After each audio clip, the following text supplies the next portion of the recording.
Hello, everyone, and welcome back to the Rebellious Noise Pro Wrestling channel. My name is Scott, and we are here for the build-up show for not just one PLE, but two, or pay-per-view. I guess AEW is still using that term, right? But we're talking, of course, an NXT Great American Bash and AEW All In coming to you live from Texas as well. Both shows are starting at the exact same time, and that means we have the unique experience here of doing two build-up shows at the exact same time. So we're going to do it within this one stream, and we are going to break down all the latest news and rumors flying around surrounding NXT Great American Bash and AEW Texas as well. So all in Texas. So without further ado, let's throw it over to the intro.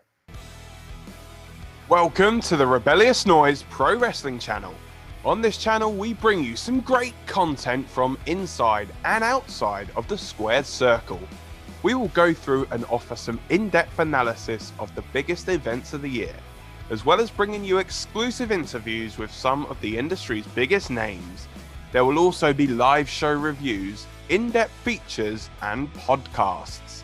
So make sure you give that subscribe button a slam so you don't miss any of the action.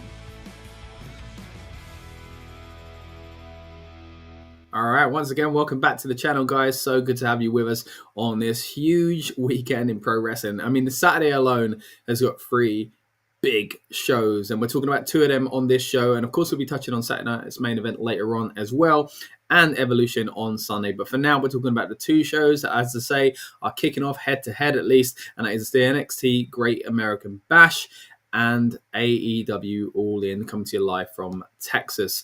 Speaking about coming to you live, thank you to everyone, by the way, who joined us live last night on Friday night's big preview, where we broke down all four of those major cards in detail. We're going to continue to do that throughout this stream and the rest of the streams over the weekends, and hopefully with friends from the wrestling media world and more members of the Rebellious Noise Pro Wrestling crew. But for now, you and me, Scott, and it's time to break down the card once again for the two big shows we're going to see first of all tonight. And again, these are the ones that are going head to head. It's incredible, really, to think about how wrestling has become so packed these days, not only within it being a healthy environment for people to work in and options for us to watch, but on weekends, we are so spoilt for choice when it comes to weekends like this one as well.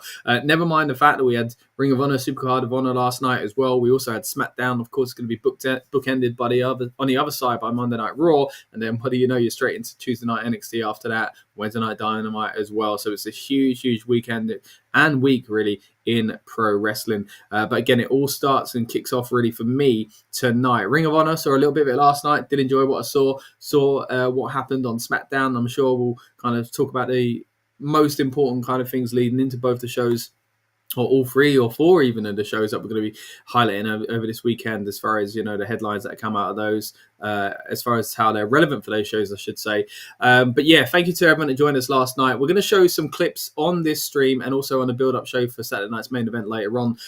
So if anyone did miss last night's show, don't worry, we'll still kind of hit you with some of the highlights there as well. But as I say, you're tuned in right now to the build-up show for both NXT Great American Bash and All In Texas. What we do here on the Rebellious Noise Pro Wrestling channel and our build-up shows is we basically try to get us and you guys hyped up and in the mood for the PLE. And again, what do you know? We've got two in one stream this time round. But later on, we will also have a build-up show for Saturday night's main event. That is coming to you live just a few hours before the show itself. And then on tomorrow night, we'll also do a stream where we break down and talk about all the last minute rumors surrounding Evolution as well. But let's get to it. Let's talk about the two shows that are at hand at the moment, first of all, at least. And of course, the first one we'll talk about is the NXT Great American Bash. It's an interesting card. I mentioned it quite a bit on the preview yesterday.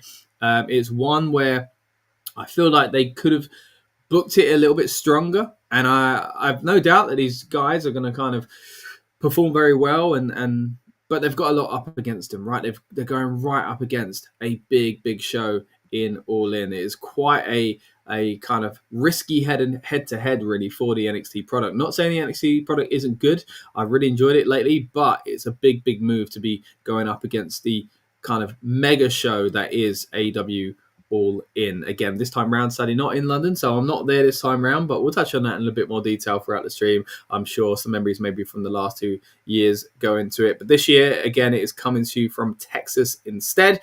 So what we're going to do is break down both of these cards, essentially. Let's start out, actually, with AEW All In Texas, because this is the show, I've got to be honest, this is the show I'm most looking forward to this week.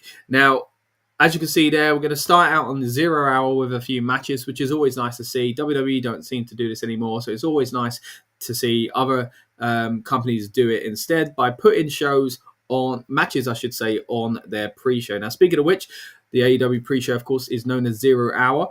When 0 hour is on, we are going to be live and we're going to be acting as your kind of watch-along experience for that. We'll talk about these matches if they're going on while we're live.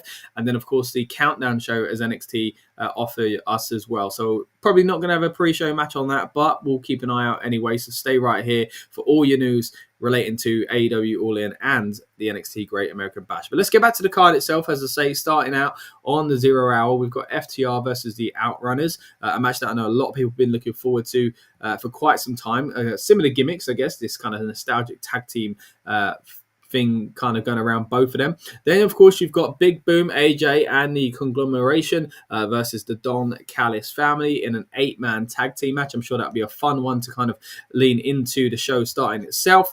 Also, we've got what I think is going to be possibly match of the weekend. I mean, it's funny saying that, possibly, but again, there are so many big matches on not only this card, but the entire weekend. But that match right there, Okada versus Omega, often gets talked about as match of the year candidate, let alone match of the weekend. So we are really looking to be spoiled this weekend with some of these cards. So really excited about this one. And kind of plainly speaking, it's probably the match I'm most excited about seeing. So let's see how it kind of pays off. Of course, as you can see, it's the AEW Continental Champion in Okada defending against International Champion Omega to unify those titles and create the Unified Championship. If there's one bad note to touch on with AEW, for me at the moment, it is that craziness and messiness surrounding the titles. And look, I'm going to replay some of our clips from last night's show and you'll see me dive into that a little bit further. So I'll hold fire for now, but essentially it's a little bit messy, but we got a good match to look forward to regardless. Then we got the Women's Casino Battle Royal. I keep saying Battle Royal. It's not, is it? It's the Gauntlet match. Then the Men's Casino Gauntlet match. And these are the participants that have been announced as far as the early doors participants, at least. Number 1 and 2, here's Mark Briscoe and MJF. Mystico's in there as well. And on the women's side, you can see it's Megan Bayne and Chris Statlander. Statlander, of course, number 1. Bayne as number 2. Moving on to the rest of the card, though, the TNT Championship is on the line. Adam Cole defending against Kyle Fletcher. Not really sure what to expect from this match, guys, but hoping it'll be one that kind of draws a few eyes towards it. Probably, in my opinion, going to be one where Kyle Fletcher becomes new champion. But again, we'll touch on that in more detail later on. Another big match on this card, and I mean, does it get much bigger than this as far as the women's division and women's wrestling goes, right? Timeless Toni Storm versus Mercedes Moné, a match that is for the ages. I know a lot of people are looking forward to this and calling this a match of a lifetime type thing. You know, two women wrestlers from this generation that are so perfectly poised together in a great storyline of kind of two icons coming together at the same time. So I'm really looking forward to this. Love the work of both these wrestlers in the past, and we're getting to a good point here where this match is basically all in worthy, and I'm really excited to see that.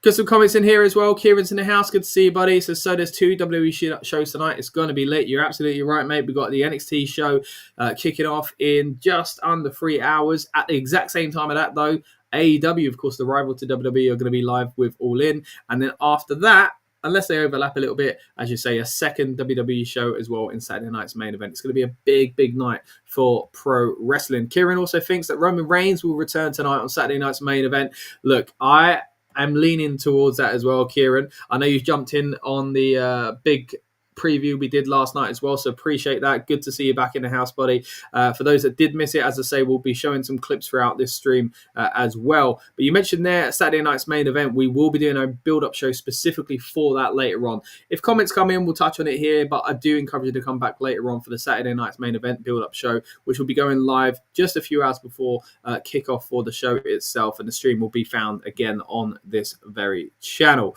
Kieran hopes that Jimmy Uso will get the help from Roman Reigns. I think that's a possibility, but also I think the Seth Rollins storyline is a possibility. But again, we'll touch on that a little bit more later on. But as ever, thank you, Kieran, for your comments. Throwing it back to AEW and its card, though, as I say, the All In, the WWE, excuse me, I'm all over the place, the Women's World Championship match. Bit of a slip of the tongue there, because I was telling people last night I've been watching Evolution 1, and it's interesting that we've got Evolution on this weekend. Again, we'll touch on that as well. But of course, at Evolution 1, these two women were featured. Mercedes and Sasha Banks was in a 6-woman tag, if I recall correctly. And then you've got Toni Storm winning the Mae Young Classic. And now look where they've kind of got to. At the time, Sasha was a big name in WWE, and she'd, carved out a bit of a start of a Hall of Fame career for herself. She's definitely got that, in my opinion, now. And I think Toni Storm has done amazing things. She did good things in WWE, but since she's been in AEW, the timeless stuff has been really, really fun, in my opinion. So really, as I say, looking forward to seeing how this one goes down in Texas. Moving on to the next match, though, we've got the World Tag Team Championships being defended in a three-way match. And as you can see there, it's between the Hurt Syndicate, the champions of Shelton Benjamin and Bobby Lashley, defending against Jet Speed, Kevin Knight, and Speedball Mike Bailey, and the Patriarchy represented by Christian Cage and Nick Wayne.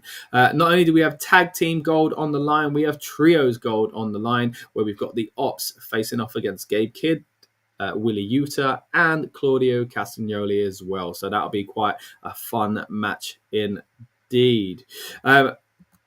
A lot of matches on the AEW card. We haven't got to all of them just yet. And if there's any kind of criticism beyond the title issues I have as well, is how long their shows are. But if there's any going to be long, it's going to be All In, right? It's their biggest show of the year. We know that now. It used to be kind of considered, was it that, or was it All Out? Was it Double or Nothing? It seems clear now. All In is their biggest show of the year.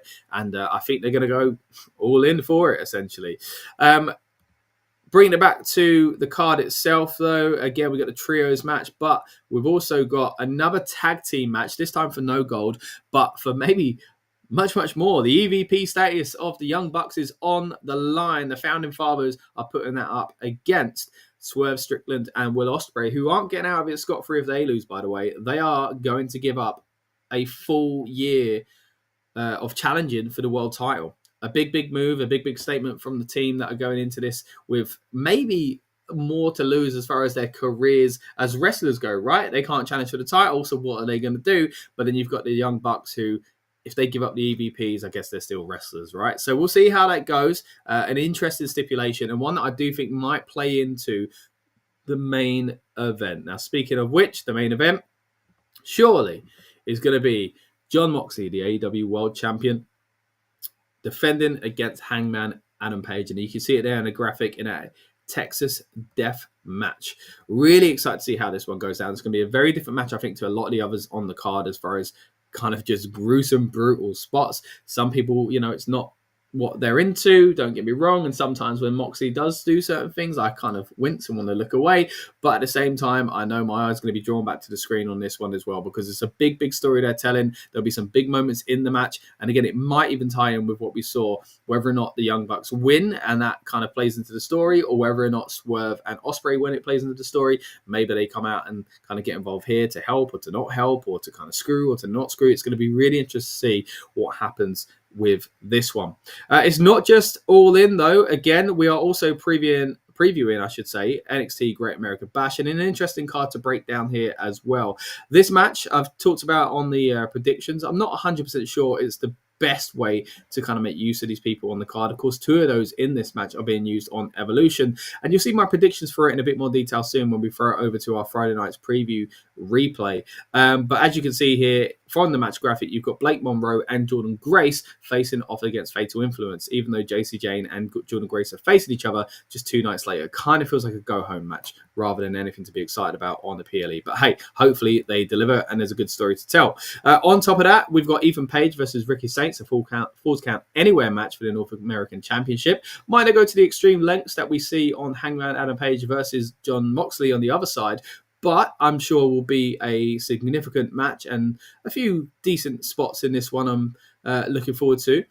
Then we also have a TNA contract sign-in. Now, this is where it feels a little bit like, really? Again, this feels like a kind of thing you see on a regular episode of NXT. Look, love these guys. Love that they're using TNA like this, but is this going to be where people start flipping over and wondering what's going on the other side? We'll have to see.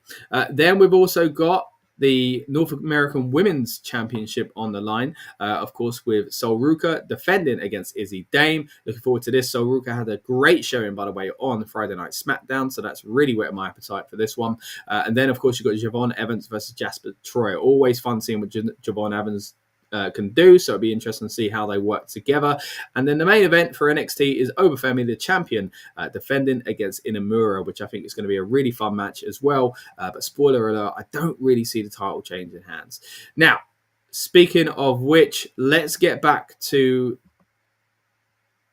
some of our predictions from Friday night's big preview. As I say, we've already broke down this card in depth, both of them, and I'm going to throw it over now to my original predictions from last night. Now, after this replay finishes, I'll be back live, so get your comments in. I'm going to be in the background lurking, guys. I'm going to be responding to the comments here as well, and then our favorite comments we're going to talk about live, bring those topics up to the forefront again when we have hopefully members of the wrestling media joining us later on, and more members of the Rebellious Noise Pro Wrestling crew. I know Lucas is going to be with us. Really excited to see what he has to think about these two shows here. And again, we'll be touching on a little bit of Saturday night's main event and Evolution, but more of those closer to those shows. Now it's all about NXT, Great American Bash, and it is all about AEW All In, for now at least. But thank you for joining us here on the Build-Up Show. I'm just going to throw it over now to our Friday night's big preview.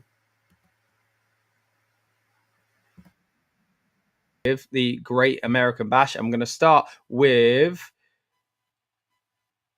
this match here. So, of course, as I say, stack weekend overall, but NXT has got a few kind of matches where I'm not going to call them duds, but I'm just going to say I'm not sure what they're thinking as far as why they've stuck this on the card. So, of course, first of all, we got Jordynne Grace, Blake Monroe versus Fatal Influence in a, I believe this is no, it's just a regular tag team match. Now, this one here, and again, this is nothing against any of the people in this match, but surely it's leading towards what we're going to see at Evolution between two of these, essentially, for the NXT women's title. Now, does that mean this is simply here to kind of almost act like a go-home experience for that? I'm not quite sure, which is weird to do on a PLE. I mean, there's another weird booking decision they've made on this show as far as kind of trying to steal eyes away from another product, and me not really being sure if that's going to cut it, but we'll get to that later on. But this is another one where I'm thinking this doesn't feel like a real match, because not a real match, but like a PLE level match, because we're already seeing something quite similar between the two of these, where something actually matters, and there's a title line, of course, again at Evolution, where we will see Jacy Jayne go up against Jordynne Grace in a singles match for the NXT title. And here you see them again separate against each other, but with tag team partners. But is that where the kind of story comes in? Is it because Blake Monroe is gonna turn? I mean, surely Blake Monroe is going to be a heel. If she's not, I mean, she's kind of acting like a heel anyway, but surely that's going to be happening sooner rather than later. That's just basically what her character's like. I rewatched actually when she turned on Toni Storm in AEW just about a year, maybe just over a year ago now. Yeah, because it was leading into kind of All In, I think it was, wasn't it? But was it? But either way, whatever it was, amazing. And you think since then she became AEW champion and then just fizzled out, left, and then bang, she's shown up in NXT. So, look, this could be, again, a space where she steals headlines. She's done it already in her career. Maybe that's what this is here for. But then does that just play into Evolution? Again, some of these matches are going to play into each other, and they're going to play into different cards entirely, especially here with this match. But yeah, I don't want to be on a downer about it or anything like that, but I just don't. At the moment, I just don't understand why it's on the show. I feel like it might have been, something else might have been better positioned here instead. But if I had to kind of predict, let's say Fatal Attraction probably going to win, because Jordynne's got to look not believable going into it, but she can't win twice, I don't think. And I do think, spoiler alert, that she's probably going to win at Evolution. So for me, let's just go with Fatal Attraction winning here. And I'm going to say it's because Jordynne has been turned on by Blake Monroe. Right, let's get some of these comments here. I see coming in here as well.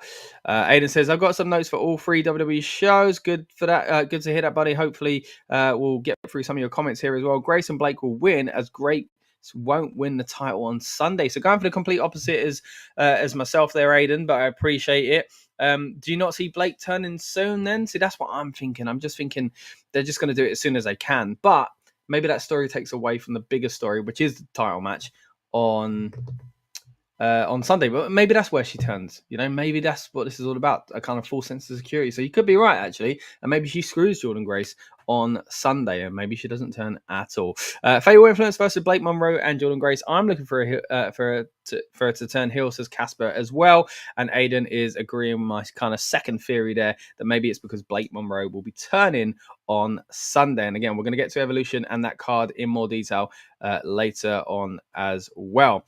Robert's in the house and says it began with the Young Bucks attacking Tony Khan. It will end with Hangman versus Moxley. Hangman finished the story. Great to get your comments, buddy. We're going to be touching on AEW in more detail very soon, but I appreciate your comment there as well. Let's get into more of NXT Great American Bash, but we will be again moving on to AEW All In Texas very, very soon as well. But I want to know your thoughts on the NXT card. Kieran's in the house. Good to see you, buddy. Hope you're doing well. Always good to see these familiar names popping up and the new ones like we saw Robert just a moment ago. Appreciate all of you. And if you're lurking in the background, hey, that's okay too. But if you could drop a comment, we'd appreciate it. Or if you just press like, subscribe if you like what you see. And what we do here is we break down cards, of course, in preview form. But before the weekend kicks off, we either have our weekend kickoff shows or like this, we have our big preview, usually for Saturday night's main event. But this time around, of course, for a huge weekend in wrestling. I mean, the name Big Preview didn't really fit much else beyond, a show like this, doesn't need anything other than a name like that, right? So let's move into, again, some more Great American Bash here. And again, if you haven't already, please subscribe. We're going to be hitting you with build-up shows going into all of these 4 PLE/pay-per-views, depending on how you frame them throughout this weekend as well. But again, let's take it back to the Great American Bash. Now we're going to talk about Ethan Page versus Ricky Starks. We're talking quite a bit about AEW here, and now we're talking AEW alumni. So an interesting one, because of course these are going to be 2 guys that maybe are looking to steal thunder, not only because of their own careers within NXT, where you've got a champion already in Ethan Page and had a very kind of good start to his NXT career already.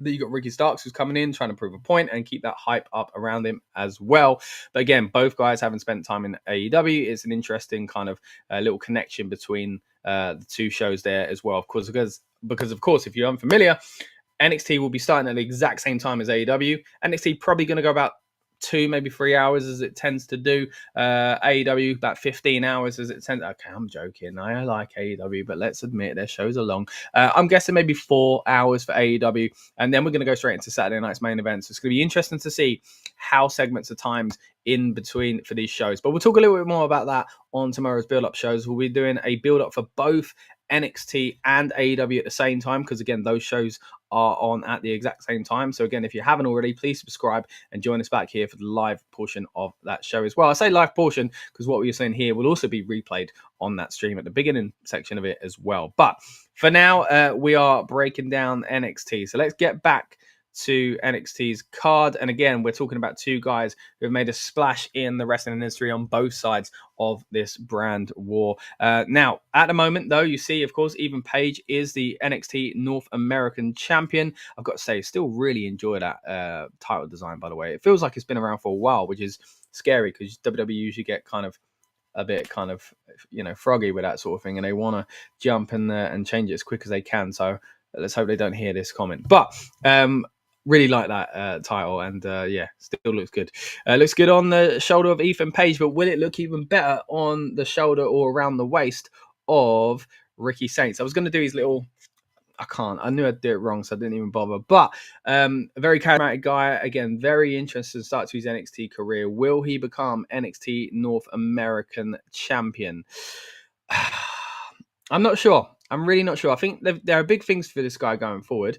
But whether or not he's winning the title on this weekend, I don't know, because I feel like there could be more story to tell with Ethan Page, and there could be more things for Ethan Page to do with the title as well before it's handed over to Ricky. But at the same time, I do think like WWE need to make a splash on this weekend, on a weekend where there is a rivalry, with another show going on at the exact same time. I think for Ricky Saints, as he's known now, to win a championship as he's on a show that's head to head with his former employer, I think that's a huge statement. So therefore, I actually do believe he might be doing it. So yeah, I'm actually going to go new North American champion Ricky Saints beating All Ego Ethan Page. So what do you guys think? Let me know in the comments. Will that be quite a statement win or what? Aiden thinks Ricky wins as Page will be going after the NXT belt. Good point. Yeah, Page could be jumping up into that portion of the card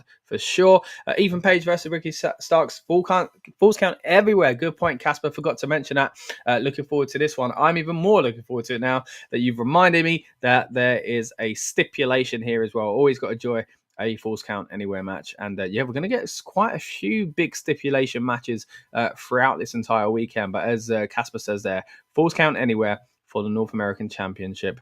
Probably one of the matches I'm most looking forward to on this NXT card. Now, let's move on to what do we want to talk about next? Let's go into, the contract signing between Santana, Trick Williams, and Joe Hendry. Say his name, and he'll appear at NXT Great American Bash, which I think last year he appeared at as well, doing a little concert, didn't he? Now, things are, the relationship between TNA and NXT has even developed even way further than it was developed at that point. And of course, we've got Slammiversary coming up, I believe, on like the 20th of July, something like that. It's coming up soon. And this is the big match that, of course, they're going to be promoting for that. Now, look, we've talked about the relationship between WWE/NXT and TNA for quite a while, so I won't go into it too much here, but of course it does factor into their booking decisions. This is surely about getting eyes on Slammiversary, which is something that WWE have done quite a bit lately with TNA shows, but it feels a bit odd when it's Slammiversary and it's one of their biggest shows. It just feels it just reminds me, this is very TNA. It feels separate, but not anymore. Not in this day and age. TNA, NXT, very much kind of almost one in the same in some ways. So this is an interesting thing to place on the card because, look, as much as I like these guys, as much as I think putting attention on TNA's big show is a good idea, you need as much attention as you can get on this weekend because you are competing with what people consider to be the WrestleMania of AEW, of course, All In. Now, it's looking like a big card. Again, we're going to break that down in more detail very soon. But what I'm getting at here is when you look at how stacked that card is, there's going to be a point, right, there's going to be some matches that aren't as kind of over as others or aren't as exciting or kind of inevitably have got to be the time that somebody goes and buys a chicken burger or goes to the toilet, right? But at the same time, there's not a lot of downtime compared to this NXT show. And that's where I worry that the NXT guys might start to kind of slip. Now, when you got a contract signing, what are we going to get out of this one? There's going to be no surprises, right? You can't really get much of any turns. You can't, there'll probably be a table spot or something like that. But there's not much you can get out of this. So it feels like this is the space where if people are watching two shows at once or flipping backwards and forwards as if it's the Monday Night Wars all over again, then they might kind of pay more attention to AEW. That's what I would do anyway. Now, maybe it doesn't matter because buy rates and all that kind of stuff is all a bit different these days. But for me, let's just put it down to where my volume is going to be up. It's probably going to be an AEW, right? And I don't even know what match is going to count in this segment, but I'd imagine I'm going to be a little bit more interested in what's going on in the ring on the other show than I'm on this one here. And that's nothing to do with the guys in this. It's nothing to do with TNA or anything like that. Again, I'm very pleased to see this partnership actually pointing some positivity in the direction of TNA and not just hogging it all for NXT. But this is the kind of thing that makes this show feel like a regular episode of NXT, which is a real shame. Let me know your thoughts, guys. Do you feel the same way, or are you thinking I'm getting this completely the wrong way around, and maybe there's a bigger picture to it, and it is worthwhile? Overall, again, want to know what you think is going to happen at this show and what you're most looking forward to. But for me, this isn't one of the things that I'm most looking forward to on this show. Casper says, I must admit, I do struggle to watch AEW at the moment. Massive fan of WWE, though. It's not as good. Now, we'll touch on AEW in more detail very soon. But yeah, of course, everybody's going to have their own little kind of preferences and things like that. And that's okay, Casper. Look, I've had a dip from AEW myself over the past few years. But I'm actually really excited for this show. And hopefully this will get you in the mood as well. Ricky will use the chair like Paige did, referring to the North American Championship match we mentioned earlier on. And Casper says, Santana, loving his work in NXT. Yeah, me too. I mean, he's really doing well lately and starting to become a big star in TNA. I actually think if we're kind of looking ahead, he's probably the one picking up the win in this triple threat match at Slammiversary. I wish we were predicting the match. This is the thing, but we're not. But TNA's got to get something, right? So probably for the best. Aiden says, Trick stands tall tomorrow. However, Joe wins the belt. That's why Ethan will go for the belt again. Yeah, we'll get to that a little bit more later on. But yeah, Ethan potentially moving up into that main title picture as well. F Squeeze is in the house with simply a W. Yes, W for you as well, mate. What a winning weekend, eh? We've got on our hands the big preview here, of course, for NXT Great American Bash, AEW All In, Saturday Night's Main Event, and WWE Evolution. Again, we're going to break down all of the cards in detail, but right now we are on the track for Great American Bash. So let us know what you think is going to happen, but that's it from me for the contract signing. Again, don't want to be on a downer, but simply put, not the most exciting thing. Now, this could be and should be a little bit more exciting, though. Of course, we've got the NXT. It's the North American Championship, isn't it? Going on the line from Sol Ruka, of course, defending against Izzy Dame. Sol with Zarya, Izzy potentially, of course, likely at least, I should say, with Tatum Paxley as well. Now, this is one that I am quite looking forward to. Really liked what I've seen from these ladies on recent NXT shows. Now, NXT itself. Again, we could be here kind of all day just talking about the kind of ups and downs of NXT as a product. I feel like the past few weeks, they've not done the greatest thing to get us in the mood for this show, considering what they're up against. They've kind of been thrown kind of, like lambs to the slaughter almost. And so have the girls on Evolution. We'll touch on that in more detail, of course, later on. But there's still opportunity here for these performers to, again, draw some eyes towards them and kind of steal headlines. And I think this is a match where that could potentially happen. Again, looking forward to it because I just really enjoyed seeing their work on previous NXT shows. Again, as I say, the build for this hasn't been amazing, but when you look back to some of the other kind of PLEs in the past, especially from Sol Ruka, really enjoyed what she's been doing lately. And of course, as NXT North American Champion, she's got quite the spotlight on her as well. For me, I'm going to say it will actually be a retention for Sol. I don't really... something's vibrating around here. I don't really see the title changing, but hey, I could be wrong on that one. Let me know in the comments, guys, what you think will be happening here. I'm trying to get to this comment here as well. Here we go. Aiden says, totally not biased by saying Joe. Yeah, I get you, mate. Dame wins. There is something planned for Sol. You're all about these future kind of title losses and then moving on, aren't you, Aiden? Now, Casper says, big fan of Sol Ruka as well. Hope she wins, like her work. Yeah, me too. I think that's it. I kind of want to see more of her. But unless, like Aiden says, she's going to be moving on to bigger and better things, moving up the ranks into the next division, then maybe this is the opportunity to take the title off her again. There is a need to draw eyes to this show. There is a need to kind of make things feel important. Not saying that PLE isn't important from NXT, but let's be honest, there's something huge going on at the exact same time. So they really do need to kind of make waves here. So maybe, it would just be for the kind of title kind of changes and stuff like that to kind of get people to kind of pay attention. I'll give the plan when we do WWE Evolution. Brilliant. We're going to get to that later on, Aiden, as well. Fantastic. All right. So let's stick to NXT Great American Bash for now. We're moving into the next match. Now, again, this is one that doesn't seem to have had the best build, but one I'm still looking forward to because, really just think this will be a fun match. Jasper Troy, of course, going up against Javon Evans. Getting no title on the line, no massive kind of story behind it, but still, especially Javon Evans, I've been a huge fan of seeing what he can do in the NXT ring. So looking forward to this one. Just because I think Jasper,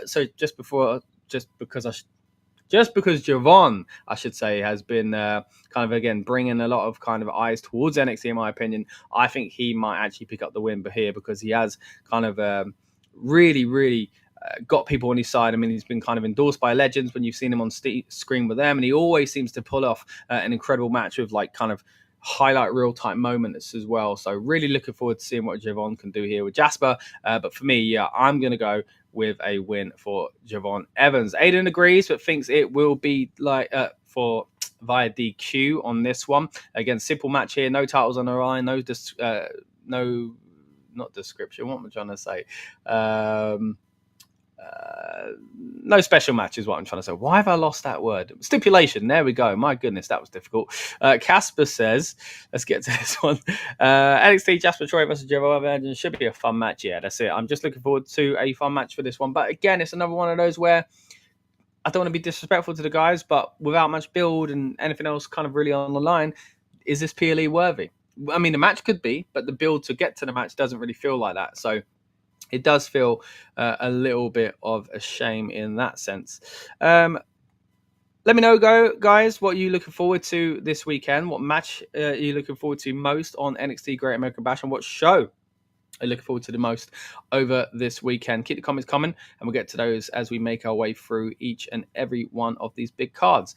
Now, moving into what is surely going to be the main event for NXT, we've got the NXT Championship on the line. Obafemi versus Yoshiki Inamura with Josh Briggs. Now, this one I think is sadly very, very straightforward, and that's because it feels like all of Obafemi's matches these days are straightforward. Now, Inamura, I think, is fun. Every time he pops up on my screen, I think he's enjoyable. Every time he is in a match, I have a good time watching it, especially when he's kind of tagging with Josh Briggs as well.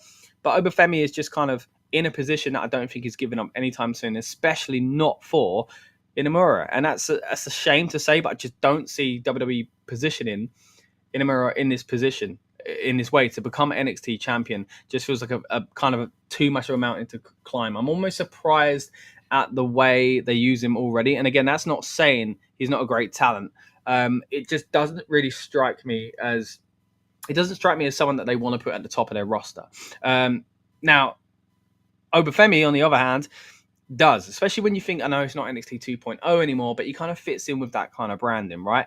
Inamura maybe fits in with the old kind of black and gold NXT a little bit more, but still very entertaining. So seeing these two kind of worlds clash is quite fun in this modern NXT, but at the same time, you know, whether you're talking stylistically or not, Obafemi is a guy that they clearly want to push to the moon. Someday he'll be losing that title, but someday it's because he's going to be going up to the main roster. And I don't think that's happening just yet.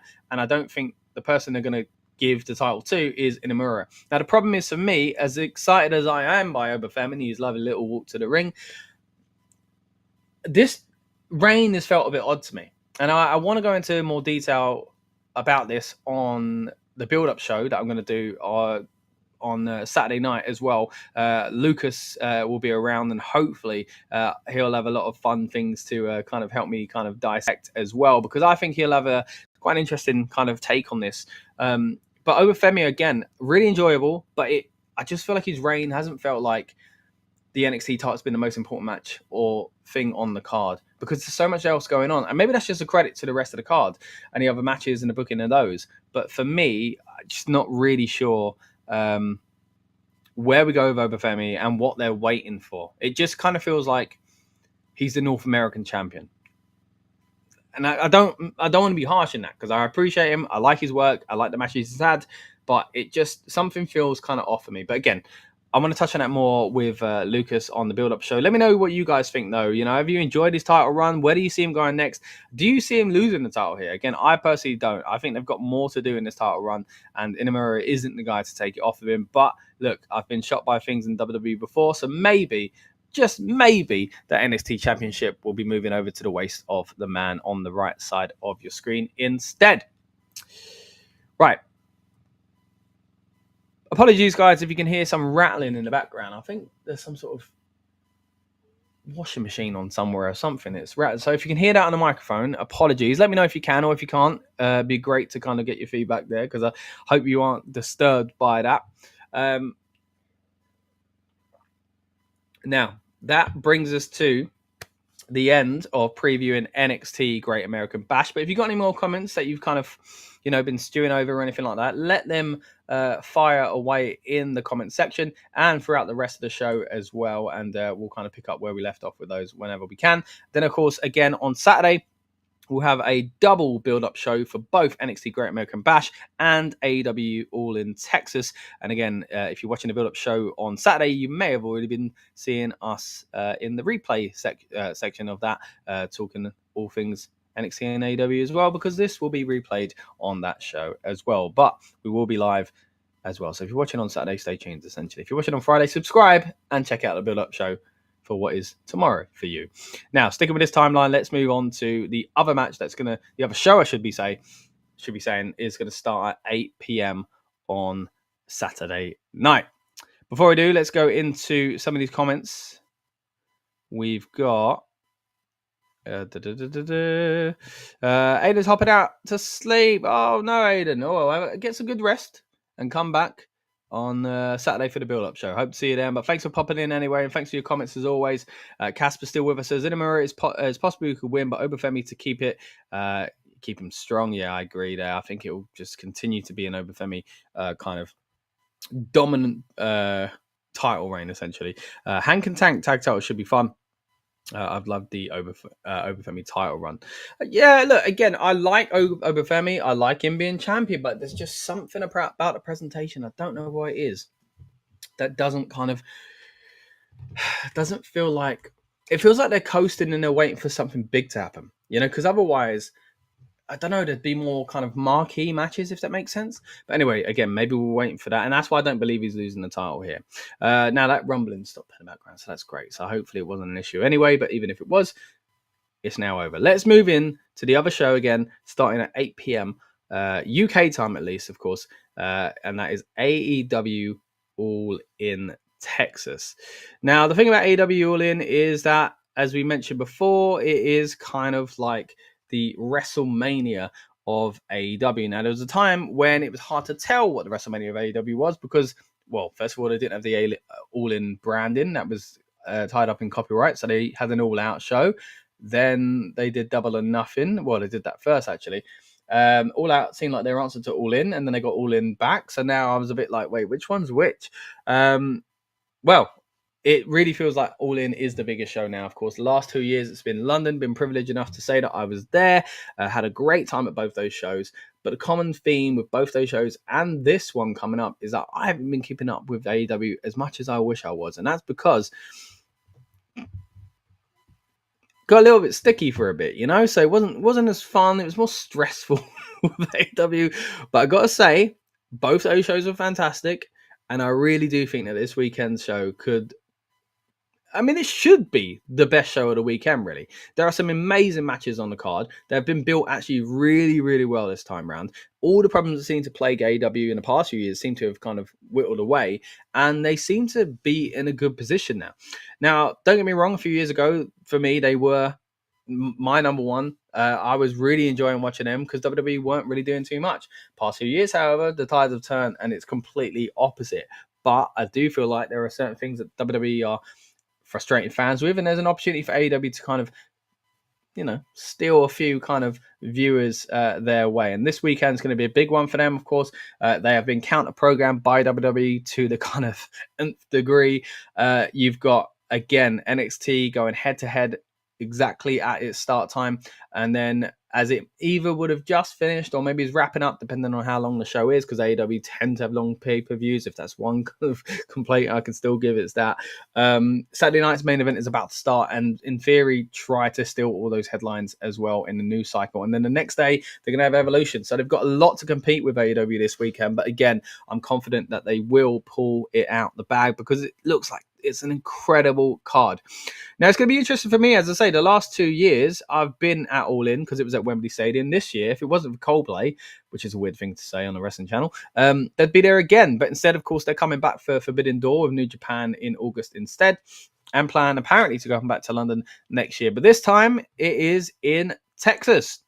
So it'll be interesting to see the kind of presentation and how it looks as far as the stadium goes. Much smaller stadium than Wembley, of course. I think they believe to get about 20,000, which is their highest gate in North America, which is incredible. Nothing to be sniffed at. A non-WWE show pulling in those kind of numbers is fantastic, especially when WWE are going through arguably one of their boom periods once again as well. So top marks for AEW, and I think we'll get top marks coming out of the show as well. Really looking forward to this one, and I want to know in the comments, guys, are you looking forward to AEW All In, and what's your relationship with AEW? Have you been like me, gone up and down? Are you excited for it? Casper says, what channel is it on, AEW All In? But as I said, I'm not an AEW guy. I like it at the time, but I'm more invested in NXT and Saturday night's main event. I fully appreciate that, Casper. And again, we'll touch on Saturday night's main event and Evolution later on in the stream as well. But AEW will be on, in the UK, I believe it's on Amazon Prime, but not where it comes free, unfortunately. I think you have to purchase it. But there are a few different ways, I believe, pay-per-views kind of things online where you can get globally, of course, but a few different options, I believe, in the UK as well. But this is the card, so hopefully, Casper, this will kind of get you in the mood for All In, or even if you don't order the PLE, the pay-per-view as they still call it, of course, maybe you'll catch the highlights on YouTube or something like that. But let's get into some of the matches that we're going to see. First of all, we are going to see some 0-hour matches, of course, what they refer to as their pre-show. As you can see there, the Outrunners versus FTR. I'm going to be kind of quick with this one because it's not part of the official card, and I think we're touching it more on the build-up show simply because it will be live. These matches will be happening while we're live on the build-up show as well. So 0 hour, again, FTR versus the Outrunners, a match that a lot of people want to see for a while. If I'm honest, I'm going to be quick about it. I'm going to say the Outrunners are going to win because they're the newer team, and I think FTR don't really need it. Let's move on to the next one. Now, this is another one I'm going to be quick with. You've got Big Boom, AJ, and the conglomeration of Hologram, Kyle O'Reilly, and Tomohiro Ishii.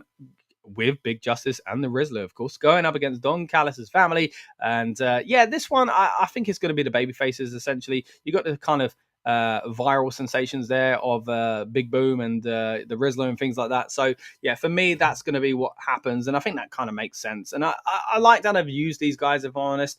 WWE have kind of been up and down with the way they use their celebrities. So, I think it's been all right, to be honest. So anyway, that's what I think is going to happen here. The babyface is going to win. Again, we'll touch on that in more detail on the build-up show because we're going to be live when those matches are actually taking place. But let's get into the main card itself. And arguably one of the most exciting matches of the weekend. One of the most anticipated matches on this card and in wrestling over the past few years because it is, of course, the rematch between Okada and Omega. Now, if you're unfamiliar, these guys have had quite the storied history, of course, dating back to their time in New Japan Pro Wrestling. Now, I didn't see all of those matches fully. I watched the highlights, I think, for most, if not all of them, and only maybe watch one or two. I mean, they're long old matches, but they're absolutely fantastic. If memory serves me correct, Okada won the first. The second was a draw. I think it was a time limit thing. The third, I believe, was the 2 out of 3 falls match where Omega won. And then I think, or maybe it's just a normal one. Then I think Omega won again. So I think Omega is 2-1 basically, and one's a draw. So for that reason, I actually think they're going to weigh it back up here. And they're probably going to run this back once more in the future. And I think Okada's going to win this. He's going to unify these titles, of course, the Continental Championship and the International Championship to make some sort of Intercontinental Championship, maybe? No, the Unified Championship. What a stupid name. I mean, don't get me wrong, maybe Intercontinental Championship is one they couldn't really touch. But, man, again, I don't want to be negative, but this kind of sums up some of the AEW for me in one go. One of the most exciting prospects for matches, Okada Omega, fantastic. And then silly, weird booking where you've got two titles that are still quite new, one of which has changed name 3 times. The other one has only had, I think, 2 reigns. And now you're going to combine them and you're going to give them a completely different name and the most generic name of all. And I think they're not even acting like it's a unification, even though they're calling it that. I think they're acting like it's like, like in boxing where it is unification, but they act like the lineage continues. That's kind of, I think, what they're trying to do, like where you technically hold both. No, just stop it. Make it less messy. WWE are messy themselves with titles, don't get me wrong. But this stuff, one good thing about AEW is their titles look beautiful, but they got crappy names, and weird lineages and stuff like that. And for a company that's young and allows kind of other titles to be used on their shows, like their own, technically as well, Ring of Honor, but also things like where Mercedes Moné have got 1,700 belts at the moment, and they work with other companies. This is just too confusing. They need to kind of stop doing this. Now, maybe this is the first step in the right direction, but the naming is... surely that name will change in the future. Anyway, let's get back to the positive stuff again. Omega versus Okada, for me, probably going to be the match of the weekend, because it's been like pretty much match of the year nearly every single time it's happened so far. So, by those standards, match of the weekend should be hard to kind of do. But then again, they've got a big card to compete with on their own show, but also, again, 3 other shows this weekend, 4 if you count Ring of Honor, where they could potentially be kind of outrun, essentially. But for me, this is going to be one of the best matches of the weekend. Really, really looking forward to this match. I can't state that enough, even if it's messy with the titles. For me, this is going to be great. Winner takes all, which will, nice little gimmick behind it, don't get me wrong, but the whole name, anyway, lineage, I've said my piece. But I'm looking forward to the match itself. Again, I think Okada's going to win. I just got a feeling that they are going to want to make him look good on US soil. Yes, a lot of the fans that watch any AEW are familiar with New Japan anyway, and his history, but there are going to be some that aren't as familiar still. There are still international fans and, of course, plenty of US fans that maybe aren't as familiar with Okada other than what he's done in AEW. So I think for that reason, they need to make him look strong here. And I think Kenny would allow that, because, again, I'm talking about Kenny the man, not Kenny the character. They clearly have a good relationship. They clearly enjoy working together. So this gives an opportunity to have another one in the future, because it's 2-2 and a draw, and then there's one more to settle the score, if I've calculated it correctly at least. So yeah, for me, Okada, and I just feel like Kenny would probably again want Okada to look strong. You got to remember, Kenny's got a big kind of part in this company in the first place. He's not just an active wrestler; he's got interest in it elsewhere. So surely he'd want to kind of protect someone like Okada, and make him kind of a big star in America as much as he was in Japan. So for me, looking forward to it. Cannot stress that enough. Winner takes all, and I think that man will be Kazuchika Okada. Let's move in to the next one, though. We've got a women's casino battle royal. It's not a battle royal, is it? It's the gauntlet match this time round. It's the battle royals with Double or Nothing, but it's the gauntlet match for the women's. But also there is the men's casino gauntlet match to talk about as well. So we'll kind of throw them together, actually. Now, this is, again, 2 matches that I always really enjoy AEW do, because there's usually surprises and stuff like that. It's going to be an opportunity. Now, there are a lot of rumors flying around about AEW this weekend. And some of the names I think could be either showing up here in the men's especially, or in the main event, which I assume is going to be the AEW World Championship match. But let's touch on some of those. But before we do that, let's touch on the people that we do know are involved, or at least involved at the early stages. You've got the number 1 spot, as you can see, Mark Briscoe. The number 2 spot is MJF. There was a very, very kind of promo on AEW Dynamite from MJF. Of course, I'm sure got approval from Mark in real life, but it was a nice thing what he said about Jay Briscoe, and then a really horrible thing, which I'm always kind of in 2 minds about cashing in on that sort of stuff. But hey, if it's got the blessing of the family, then it is what it is. But yeah, if you haven't seen it, essentially, MJF said that if Jay was here, he'd say he wish it was Mark that was in the accident. And it's just, I don't even want to talk about it, because horrible thing. Had the privilege of interviewing both Jay and Mark a few years ago at Madison Square Garden, and they were both beautifully nice to myself and Dan for Rebellious Noise. So if you haven't already, check out that interview on the main Rebellious Noise channel. It's not on the Rebellious Noise Pro Wrestling channel. It was from before we separated all the channels, essentially. But big fan of them boys, and big fan of what Mark's been doing solo since, essentially kind of picking up those pieces and moving on with his career. And I think this might be a big night for him. Even if he doesn't win, I think he's going to feature quite heavily in this. Of course, you got him in, again, MJF at number 2 in a heated rivalry. I think they might even take each other out, and kind of that be the kind of mistake. Or maybe Mystico, of course, has been linked up with MJF quite a bit recently as well. MJF, of course, someone who was in a massive spot on the first All In London, at least, with Adam Cole, the opener in the part of the 0 hour, and then a huge main event as well, of an incredible story they were telling at the time, which sadly got derailed due to injuries. But MJF is he's always performing well, let's put it that way. Completely different spot for him here, but I think he's going to make it his own, and it'd be interesting to see how it goes. Again, is he going to be distracted by his kind of feud now with Briscoe, or is he going to be distracted by Mystico, or is he going to go all the way and win it? I'm not sure. Let's talk about the openers in the women's casino gauntlet match as well. You've got Chris Statlander and you've got Megan Bain as well. Again, whether or not these two go the distance, I'm not quite sure. Let me know in the comments, guys, who you think is going to be walking out of those matches as the winner. Let's talk a little bit about the surprises, though, here, especially in the men's. I think there's quite a few names floating around. You've got people like Darby Allin potentially coming back. Chris Jericho could come back here as well. Maybe Adam Copeland, or Cope as he's known these days. And then on the women's side, I think there's actually a few surprises that could go with there as well. I mean, there's been a few releases in WWE recently. I just saw a post from Isla Dawn saying she's open for booking, so maybe she'll be booked here. You've got Shotzi, of course, who's openly said recently that she'd like to work in AEW. So there are a few options for surprises, even if people don't get long-term contracts. Braun Strowman, I think, is another big one as well, potentially showing up in AEW. Of course, just before he signed back with WWE, he was at ROH's last show before they became part of AEW. So that was an interesting kind of cameo there. So who knows, will he make it his way back here into that kind of sphere by showing up in the Casino Gauntlet match? What match are you looking forward to, guys? I mean, I think this is always a fun one, as I say, because there's just so much chaos surrounding it as far as both the men's and the women's gauntlet matches. But let me know in the comments what you're looking forward to and who you think, again, is coming out on top in those matches.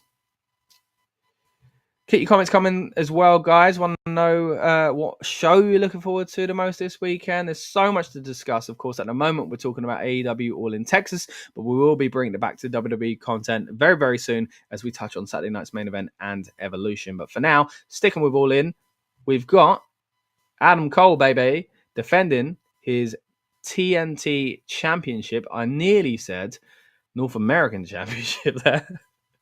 At All In Texas against Kyle Fletcher. Now, I think this is an interesting one because Adam Cole, like, he's a champion, but like he's not where I think we thought he'd be in AEW. I mentioned that amazing feud he had with MJF that got sadly derailed. And speaking of which, there's been so many injuries around kind of things like the Undisputed Era being back together and stuff like that, which is kind of what I wanted to see for the most part for Adam Cole in AEW. And now I just don't really know where he goes next. I mean, I wouldn't be surprised if he showed back up in WWE at some point, but I'd love it to be with Undisputed Era. I was going to do the whole, was it that way? Anyway, you know what I'm saying. Shock the system and all that. But look, at the moment, we're talking about him in NXT. That was a little bit of a slip, wasn't it? Him in AEW. And I got to be honest, I was over the moon when he showed up. Remember that night he showed up, and Daniel Bryan as well. Ruby Soho even came back on that, came to AEW in that show as well. Good times, right? AEW, man. Good times. But yeah, it doesn't really seem to be working out for Adam Cole at the moment. So what do you think? Do you think he's kind of getting towards the kind of big part of his AEW career and maybe moving on to different things elsewhere? Or, would he be losing this to move on to a bigger position in AEW itself? Or does he continue, as AEW TNT champion? For me, I think Kyle Fletcher's going to win this one. I'll be honest, just simply younger guy, a lot of potential and stuff like that, being pushed quite well lately. I just think it's a big moment. It's a crowning moment potentially here for a guy like that. So I think he will come away with a title. Quick comment here as well from Casper. Says a little bit off topic, but what are your thoughts on the passing of Diogo Jota? Very, very sad, crying for 3 days over him. Yeah, it was horrible, wasn't it? I mean, it is off topic, don't get me wrong. We'll touch on some more wrestling in a little bit. We do cover football every now and then, the Rebellious Noise Football channel. Of course, if you haven't subscribed, go over there and check it out. But a horrible, horrible passing Liverpool player, of course. I just saw today they've officially retired his number 20, which is a lovely gesture. But yeah, really, really sad. And I was the same. I was quite emotional for a while, just thinking about a man who had one of the best years of his life. Really won the Premier League with Liverpool a little while later, Nations League with Portugal, got married, and then sadly died in a tragic accident with his younger brother. So horrible, yeah. And again, thoughts and prayers really out to the loved ones of Diogo Jota. Let's bring it back to some pro wrestling though, and but thanks for the comment though, Casper. Of course, I know these shows, these streams, we do go all of, especially on the build-up shows, guys. If you haven't joined us on the build-up show, of course, tonight's just me and you guys in the comments, of course. But on the build-up show, myself and other members of the Rebellious Noise crew, and then our friends from the wrestling media world, and it gets a bit wild. We talk last-minute rumors, you know. Things kind of go all over the place, really. We play games. We, you know, again, there are things in kind of the wrestling world, as you know, people spotted at airports and, you know, thunderstorms and nearly knocking out WrestleMania. Do you remember that one? They're always quite fun. And again, we're going to have our build-up show for both NXT Great American Bash and All In Texas live on this very channel on Saturday night, because both shows again start at the same time. Later on that night, we're going to have a build-up show for Saturday night's main event. Of course, you've got Gunther there defending up against Goldberg in what looks to be Goldberg's final ever match. And then we'll also have a build-up show for Sunday night's action when the women of WWE take over your screens and bring you Evolution 2, which I'm very much looking forward to as well. And again, we'll touch on those cards in more detail throughout this show. But yeah, we're going to be hitting you with build-up shows over this weekend. So if you haven't already, please subscribe. Let's take it back to AEW All In, though. And kind of just a little recap there. I do think Kyle Fletcher is going to win the TNT Championship. Now, talking about title matches that are kind of potentially going to be big kind of newsworthy matches.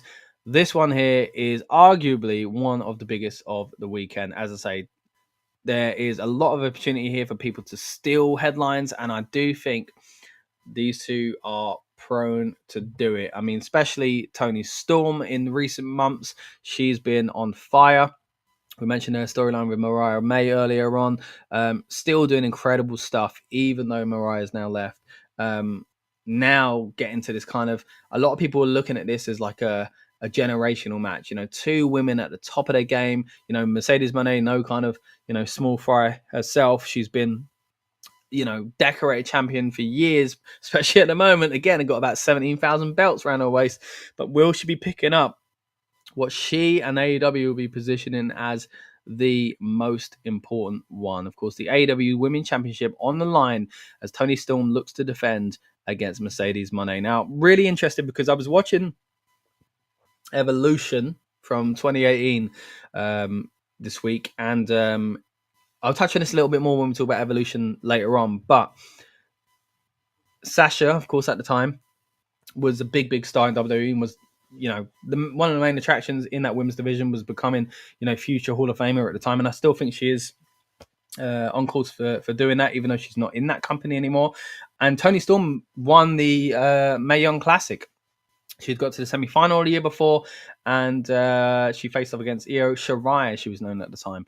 And then you look to, you know, what that show was supposed to represent. You look years later, and again, I'll touch on this more when we talk about Evolution. They did a good job because so many of the women on that card have ended up being in incredible positions ever since.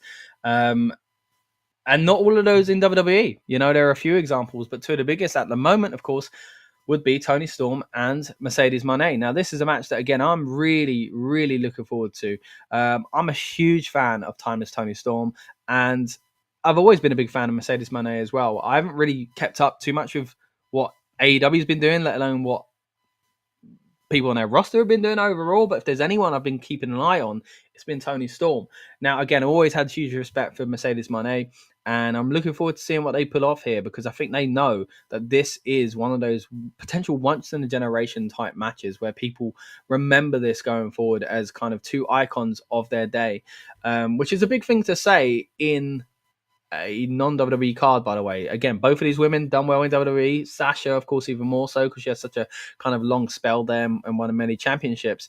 But Toni has had such an incredible run these past few years in AEW. And for me, been the most entertaining thing about AEW. Again, when I've kind of dipped out of AEW and not been that interested, the thing that's pulled me back in quite often is kind of seeing people online talking about Toni Storm and what promo she did the other day and this and that. So really enjoyed her character work and stuff in the ring. She's always been great. So this is, again, one of those matches that I think potentially kind of steal the show and steal the weekend's headlines as well.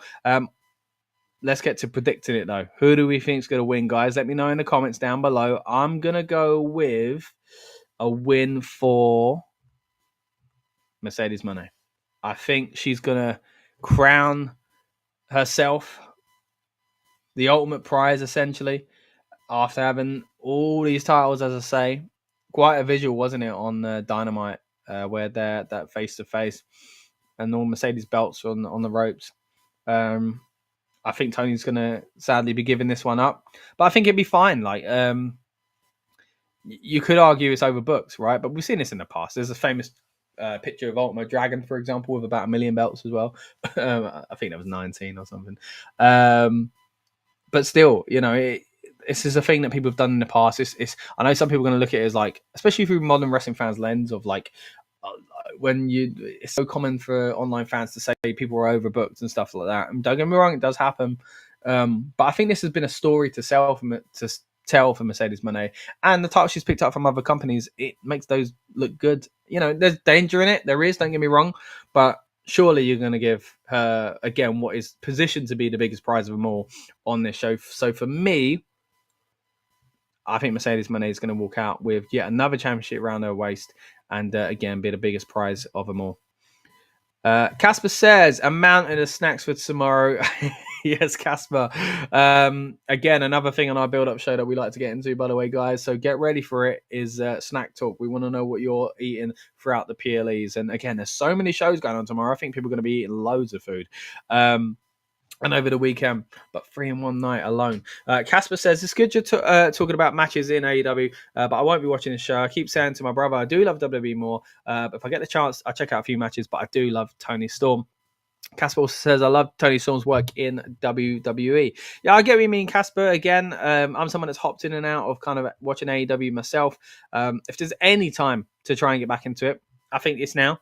You know, the biggest show of the year. I think if anyone's a wrestling fan, you know, when you meet casual wrestling fans who, you know, are used to like it, the time to get them back into it is usually the Royal Rumble or WrestleMania, and, you know, the big ones, maybe SummerSlam as well. So if you're intrigued by what you hear today, and all the kind of murmurs online about some of the big matches on this card, and hey, this is the time to check it out. If you're not going to order the pay-per-view, then maybe at least check out the highlights, because again, I do think it's going to be a great show. Once we're wrapped up with AEW, guys, we are going to pick up on Saturday night's main event. But sticking with AEW for a little bit longer, we've got the AEW World Tag Team Championships on the line in a 3-way match. This is an interesting one. I think the biggest kind of story here is everything around the Hurt Syndicate. I think they've been fantastic in AEW so far, just like they were in WWE. Of course, the former Hurt Business, but we've got Bobby Lashley and Shelton Benjamin, who, by the way, Shelton alone, I'm just so glad is getting these flowers and getting these great opportunities. Don't get me wrong, in his later run WWE, he had some good stuff in the Hurt Business, namely. When they had that 20th anniversary of Shelton, it was lovely to see people give him kind of celebration and appreciation, I should say, there. But like, he's an active, important part of AEW at the moment. That's what I'm liking to see. You know, he's still got plenty to give, and a veteran, but still, again, kind of performing at the highest level to this day, which is incredible. But he will be defending his tag team titles alongside his Hurt Syndicate buddy Bobby Lashley against Jet Speed, the team of Speedball Mike Bailey, and of course Kevin Knight, and then the Patriarchy, of course, Christian Cage and Nick Wayne. I think this is an opportunity for kind of some shenanigans and kind of silliness, but also an enjoyable match. I think Bobby is a serious character, but can play into that kind of comedy side as well, especially when he's got people around him like MVP and Shelton Benjamin. Of course, MJF has been linked with the Hurt Syndicate as well. So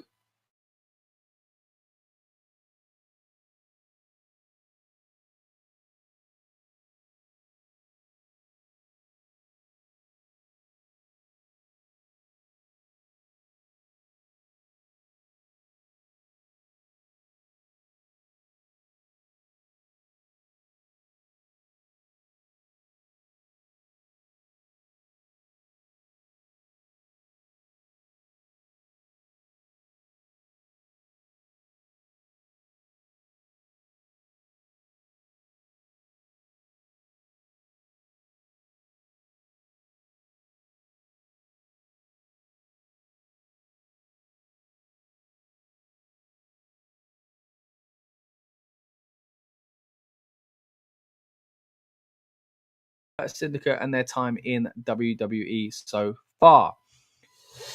Kieran says, is it someone's return today? Are we talking about AEW itself? I mean, there's a few possible returns, I think, over the weekend. As I say, with AEW, I think we could get Cope. I think we could get Jericho. I think we could get Darby Allin.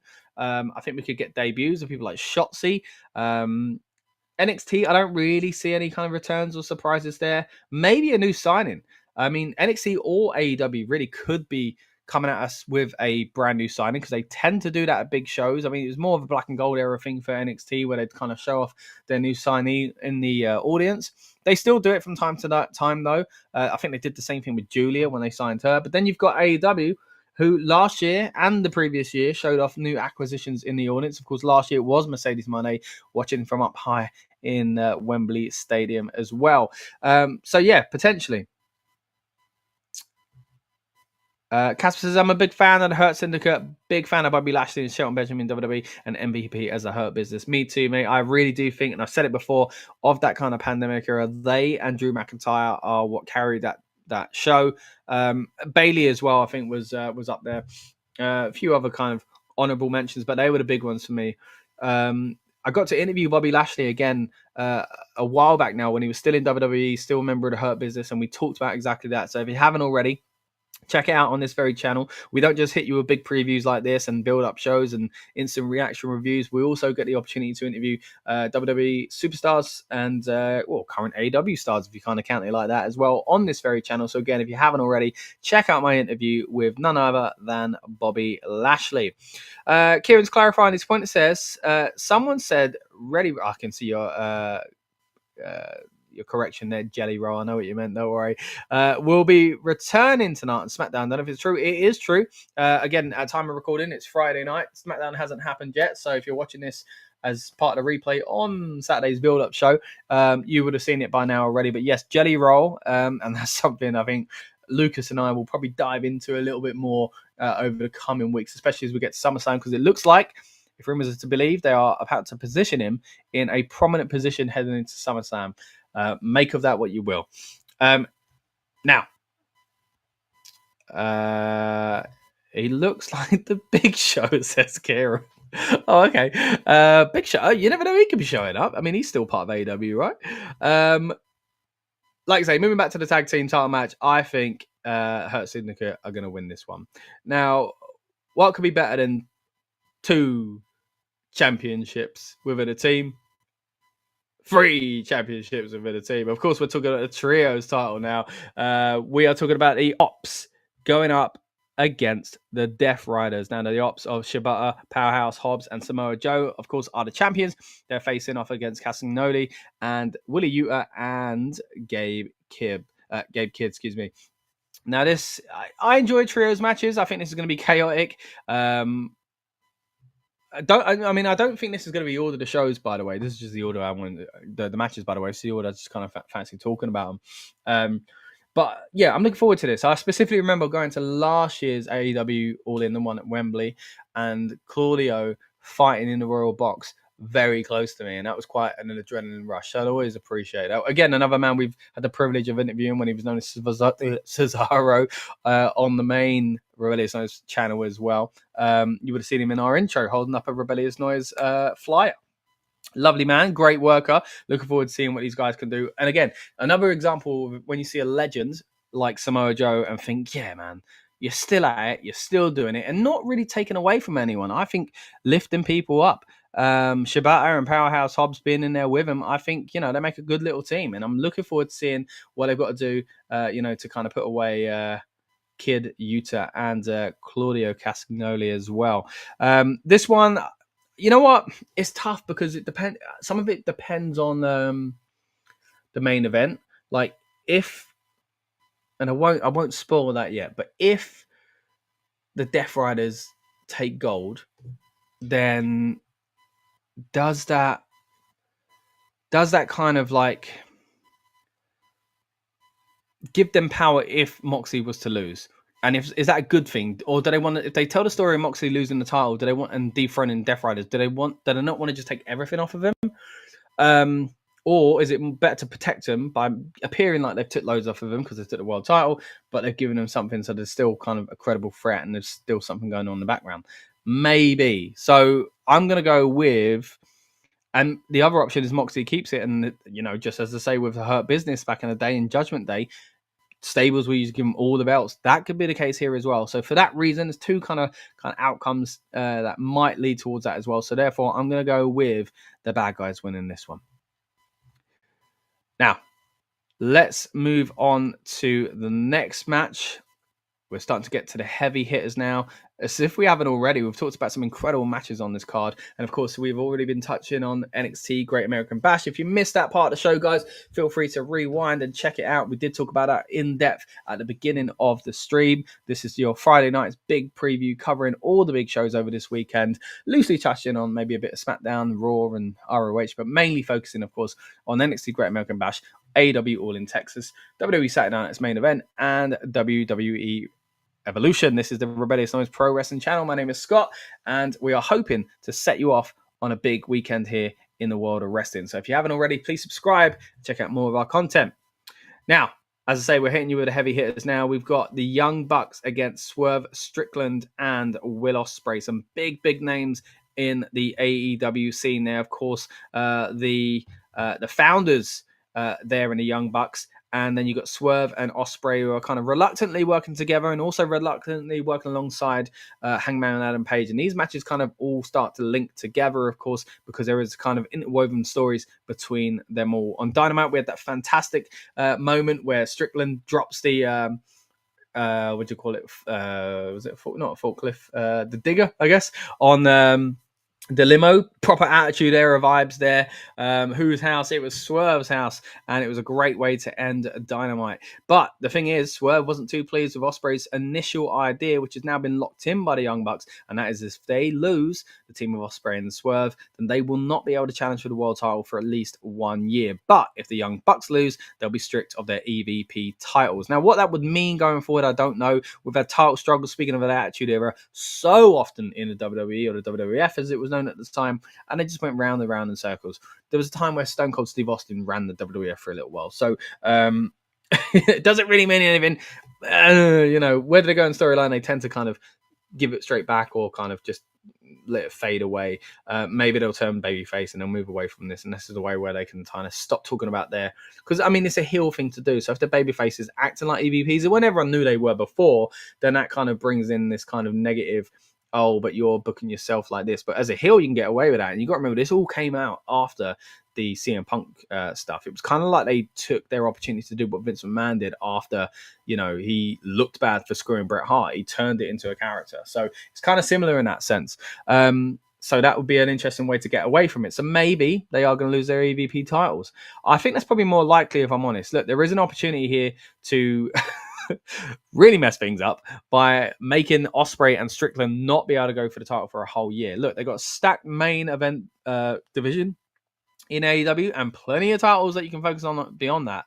But Ospreay's not really been at that top echelon in AEW just yet. He's been kind of floating around the other titles and other storylines and people in that main event scene, but not really had much of a kind of go at the title himself. So I feel like the next year is going to be vital. And of course, we mentioned it earlier on, Forbidden Door is coming here in just a few months' time. I say here as in here to the UK. Of course, at London's O2 Arena. Quite a statement there, of course, usually a WWE house. But it'd be interesting to see what they do there. And Will Ospreay's on the poster. He's going to be a big part of it, just as he was with All In last year. And I've got a feeling he's going to be going into it looking for the AEW World title. Now, you can't be doing that if you're banned. So I don't really think they're going to do it. Yes, he could have a big match regardless. Yes, there could be two big things going on at once. I do often say I prefer to say things like that where you don't tell the obvious story, like the Royal Rumble. I like it when it's one story and the person that would have gone for the title anyway just goes for the title, doesn't have to win the Rumble. Then you get two different things. Edge winning a few years ago frustrated me for that reason. Cody winning again this past year frustrated me for that reason. So yeah, you could have a big Ospreay match because he's in England and a world title match, or you could sync them together, which is what I think they're probably more likely to do. And then even still, are they really going to keep Swerve away from the title for a whole year? Is that good for him? When he's kind of a hot property, to basically say to him creatively, we're not going to put you in the main title picture for a year, but don't worry, we'll book you well. Like, he might not expect to be in as many title matches in certain periods, but the hope of like, it might be in a big storyline. I mean, big storylines don't have to involve the world title, don't get me wrong, but it's usually the biggest, right? So I don't see them losing and losing out on that kind of opportunity for the next year. So for me, I think they're going to win. I think the Young Bucks are going to lose their EVP titles. Whatever that entails, I don't know. We're starting to get towards the very end of the All In predictions now. So if you're waiting for us to talk WWE once again, don't worry. That's coming up very, very soon. We're going to be talking about Saturday night's main event and WWE Evolution. Of course, I mentioned earlier on as well, this will be replayed on the build-up shows for these respective PLEs / pay-per-views as well. But then after that, we'll be live with more members of the Rebellious Noise crew and hopefully some friends from the wrestling media world as well. So keep your comments coming in and join us on Saturday night and Sunday night where we'll have a build-up show for both NXT Great American Bash and AEW All In Texas, because they are again starting at the exact same time globally. Then we'll also have a build-up show for Saturday night's main event, which is going to be a few hours before that show starts. Again, that's all about getting you hyped up and in the mood to the big PLE. That's what we do here at Rebellious Noise. On the night of a PLE, we break down the last-minute rumors. We have friends for the wrestling media on, and we kind of just have fun with it, essentially getting us and you guys hyped up for the show. And then, of course, as I say, on Sunday night, we're going to have a build-up show as well for Evolution. As I say, some of our most fun streams are our build-up shows, so I hope you can join us for that. And again, they'll be starting out with clips from this show you're seeing here tonight on Friday night's big preview, but then we'll be live again with more members of the crew as well. So if you haven't already, please subscribe. And as I say, on this stream, we're going to be getting to more of those shows in a bit as well. But sticking with AEW All In as we get to what is surely going to be its main event, Jon Moxley, the champion, of course, of Death Riders, going up against Hangman Adam Page in a Texas death match. What is surely to be a crazy, crazy match. They are very kind of hardcore inclined, let's put it that way, especially Jon Moxley. If you've seen any of Moxley's work, especially outside the WWE, you'll know that this man likes to bleed. And I think there's going to be a lot of blood in this match. If that's not for you, fair enough. But I think this is going to be one heck of a match. Looking forward to seeing what they do. What is the result going to be, though? And I can see the comments coming in, guys, about other shows. We're going to get back to those in just a bit. Sticking with AEW for just now as we wrap up on the AEW portion of the show. I think the winner will be Hangman Adam Page. Again, I think this is going to be a great match, a gruesome match. It's going to be, I reckon, times where I don't want to look at the screen. But ultimately, my eyes are going to be drawn back because they're going to be telling a big, big story. I remember when Hangman Adam Page won the AEW title for the first time. I think it was at Full Gear a few years ago. It was such a lovely moment. It was a crowning moment. Then since then, he's kind of stock kind of dipped. But that feud with Swerve was amazing. Does that play in here, though? Does Swerve and Ospreay lose their ability to challenge, and they, or one of them or both of them, take it out on Hangman and say, if you can't do it, if we can't do it, you can't do it? Or do they get their opportunity and still screw Hangman out of it? Or do they get their opportunity and help Hangman? Because as Ospreay says, if they just want the title off of Jon Moxley, and then one of them goes after Hangman afterwards. I mean, again, ready-made feud right there with Swerve Strickland. And of course, Will Ospreay versus Hangman Page would be quite a fun storyline to tell, to kind of tell as well. Or yeah, do they keep the title on Moxley? Is it with the Death Riders for much longer? Hangman Adam Page says he wants to take the title out of that briefcase, and I think he will. I think he's going to be walking out of AEW All In Texas from the Texas Death Match as the AEW World Heavyweight Champion. What a show. I'm really, really looking forward to this one, guys. Again, privileged enough to have been there the past 2 years. Gutted I'm not going to be there live this year. Texas is a little bit far away from me. I've been to a show in Texas, WrestleMania 25, but this time round, not going to make it to Texas for a big, big show. The WrestleMania of AEW, you could say, again. But I'm really looking forward to it. I'm looking forward to it as much as I like being there, seeing it from afar, seeing the presentation. Because always when you're there, you don't see the some of the stuff close up, some nuanced storytelling things, unless you watch the show back, the commentary and stuff like that. So I'm looking forward to seeing an all-in show for the first time since the first one, with the kind of presentation of a TV show. So yeah, I'm actually again looking forward to that for that reason. But yeah, a very, very cool card, very, very big night ahead of us when it comes to Saturday night, not only with NXT Great American Bash, but of course also with AEW All In. As I say, both those shows are going to be on at the exact same time. They are going head to head. I think NXT, as I say, is only going to be probably 2, maybe 3 hours at a push. All In, of course, usually a very, very long show, as all their PLEs, or pay-per-views, I should say, are.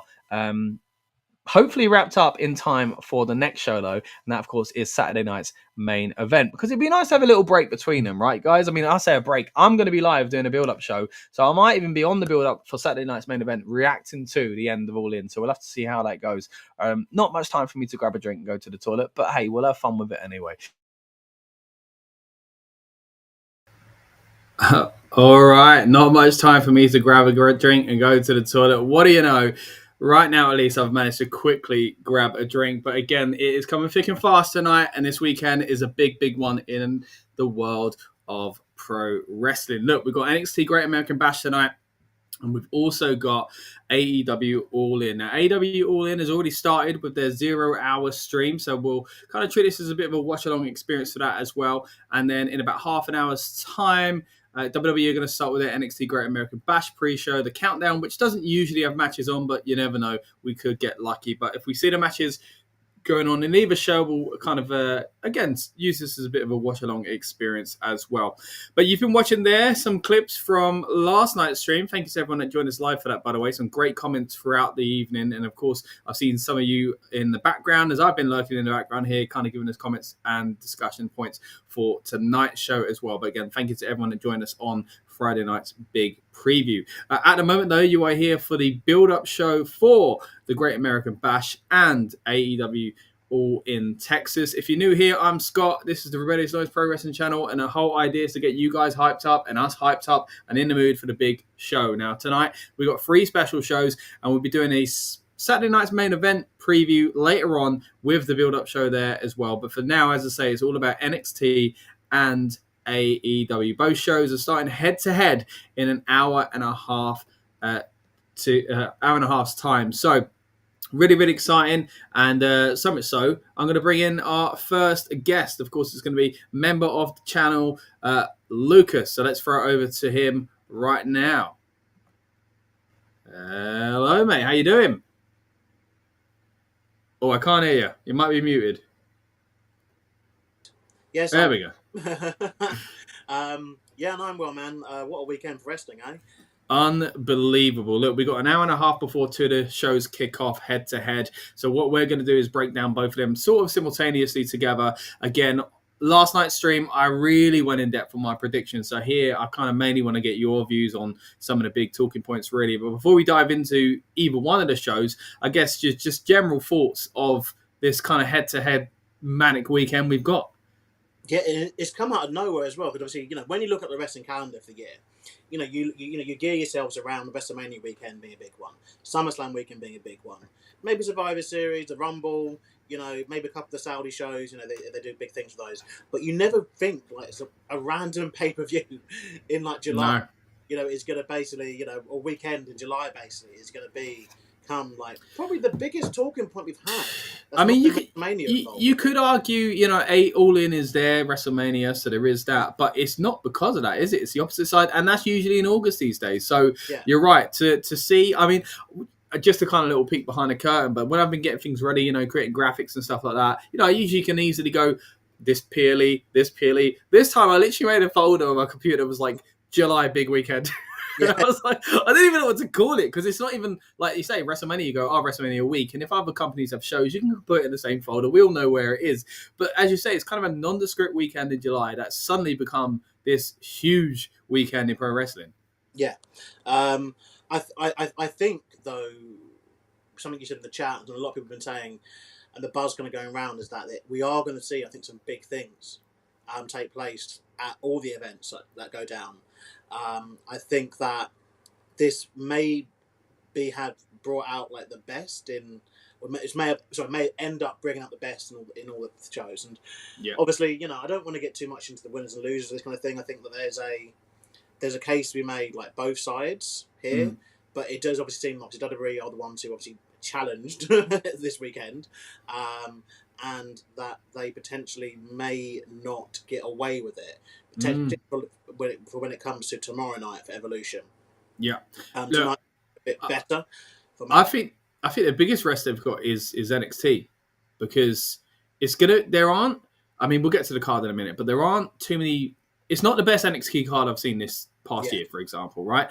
And they're going head to head with an AEW card that is looking stacked. I mean, they always have big cards, don't get me wrong, but it's a very impressive card from what I'm seeing so far. Now, that might set some fire underneath the NXT guys to kind of say, you know what, you're going to force us to be in this position, we're going to make something of it, and we're going to steal those headlines.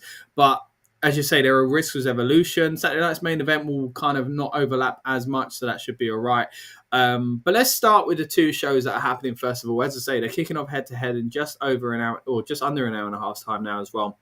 Let's start off with the show we mentioned there, potentially having a little bit of damage going into it, because again, it's NXT show's only about 2 hours long, so it's going to be really interesting to see where these matches and segments, I might add, there's a big segment in this as well, where that's going to pair up against AEW and how they're going to kind of counter program each other minute by minute. It feels like the Monday Night Wars all over again. But let's go into breaking down the Great American Bash. Again, it's the first of two shows we're going to be previewing on this build-up show in this live section. Thank you to everyone, by the way, that have stuck with us throughout this stream. Again, I know earlier on I was live, but then we did have our big preview from last night as well. So thank you for those that stuck in with us and gave us those great comments. Again, we're going to get to some of those as we make our way through. But let's get to the first match to talk about. Lucas, I don't want to start on a downer because I like the guys involved with this one here, but I am a little bit concerned that this is very, very much a kind of really on the PLE type match, because the bigger match is the one-on-one, of course, at Evolution. So is this simply to set up that match the same way you'd usually see a kind of go-home show do that? And are they kind of treating their own PLE as a go-home show? Or is something big happening here storyline-wise where maybe we get Blake Monroe turning or something like that? What are your thoughts on the tag team match here? Well, actually, I think it's a good idea. I think it's a good way to utilise the champion on both nights. And particularly when we have to just keep comparing it to Saturday Night's Main Event, because Saturday Main Event is treating it like the women don't exist before the night before Evolution. Yeah. And you're happy to go, you know what, no, the women do exist. We're going to have our champion still obviously in action. And it's a good way around the mess they kind of created for themselves, obviously having the title shot for Evolution and having their own event the day before. I think that also it enables them to debut Blake Monroe, separate from, on a pay-per-view without it. Yeah, true. TV. So I think it might be a very understated match from tonight. I think that the girls tomorrow. I think the Jayne and Jordynne match has a very good chance of stealing the show at Evolution tomorrow. But I think this will be a way of just getting them, just the spotlight they need ahead of tomorrow. I don't know how they book this though. Like, do they have? I guess they are obviously. You could argue there's a disposable person in the match. Is it Fallon Henley in the match? Isn't it with It is Fallon Henley, yeah. Yeah. So there is a disposable person in the match to take the pinfall, one could argue. But I'd also argue that Fatal Influence, obviously apart from putting Blake Monroe to the table, haven't really looked too strong. In this build. So if the build is, again, we might have to touch upon this more tomorrow night, but if it is building up to Jordynne Grace's championship run, it's a case of there may be a need to give the heels the win here. But in the case of, I guess the only person you could realistically pin is Jordynne Grace. I wouldn't risk pinning Blake Monroe in a debut NXT match. This is why I think Blake could be turning heel. We had some discussion about this on last night's stream, and some people think it could actually be a heel turn that happens on Sunday at Evolution to cost Jordynne. But I think we're probably in agreement here. But Jordynne probably needs that title on her as ASAP, basically. So I think that's kind of the best of both worlds, really. She goes into Evolution having kind of been screwed.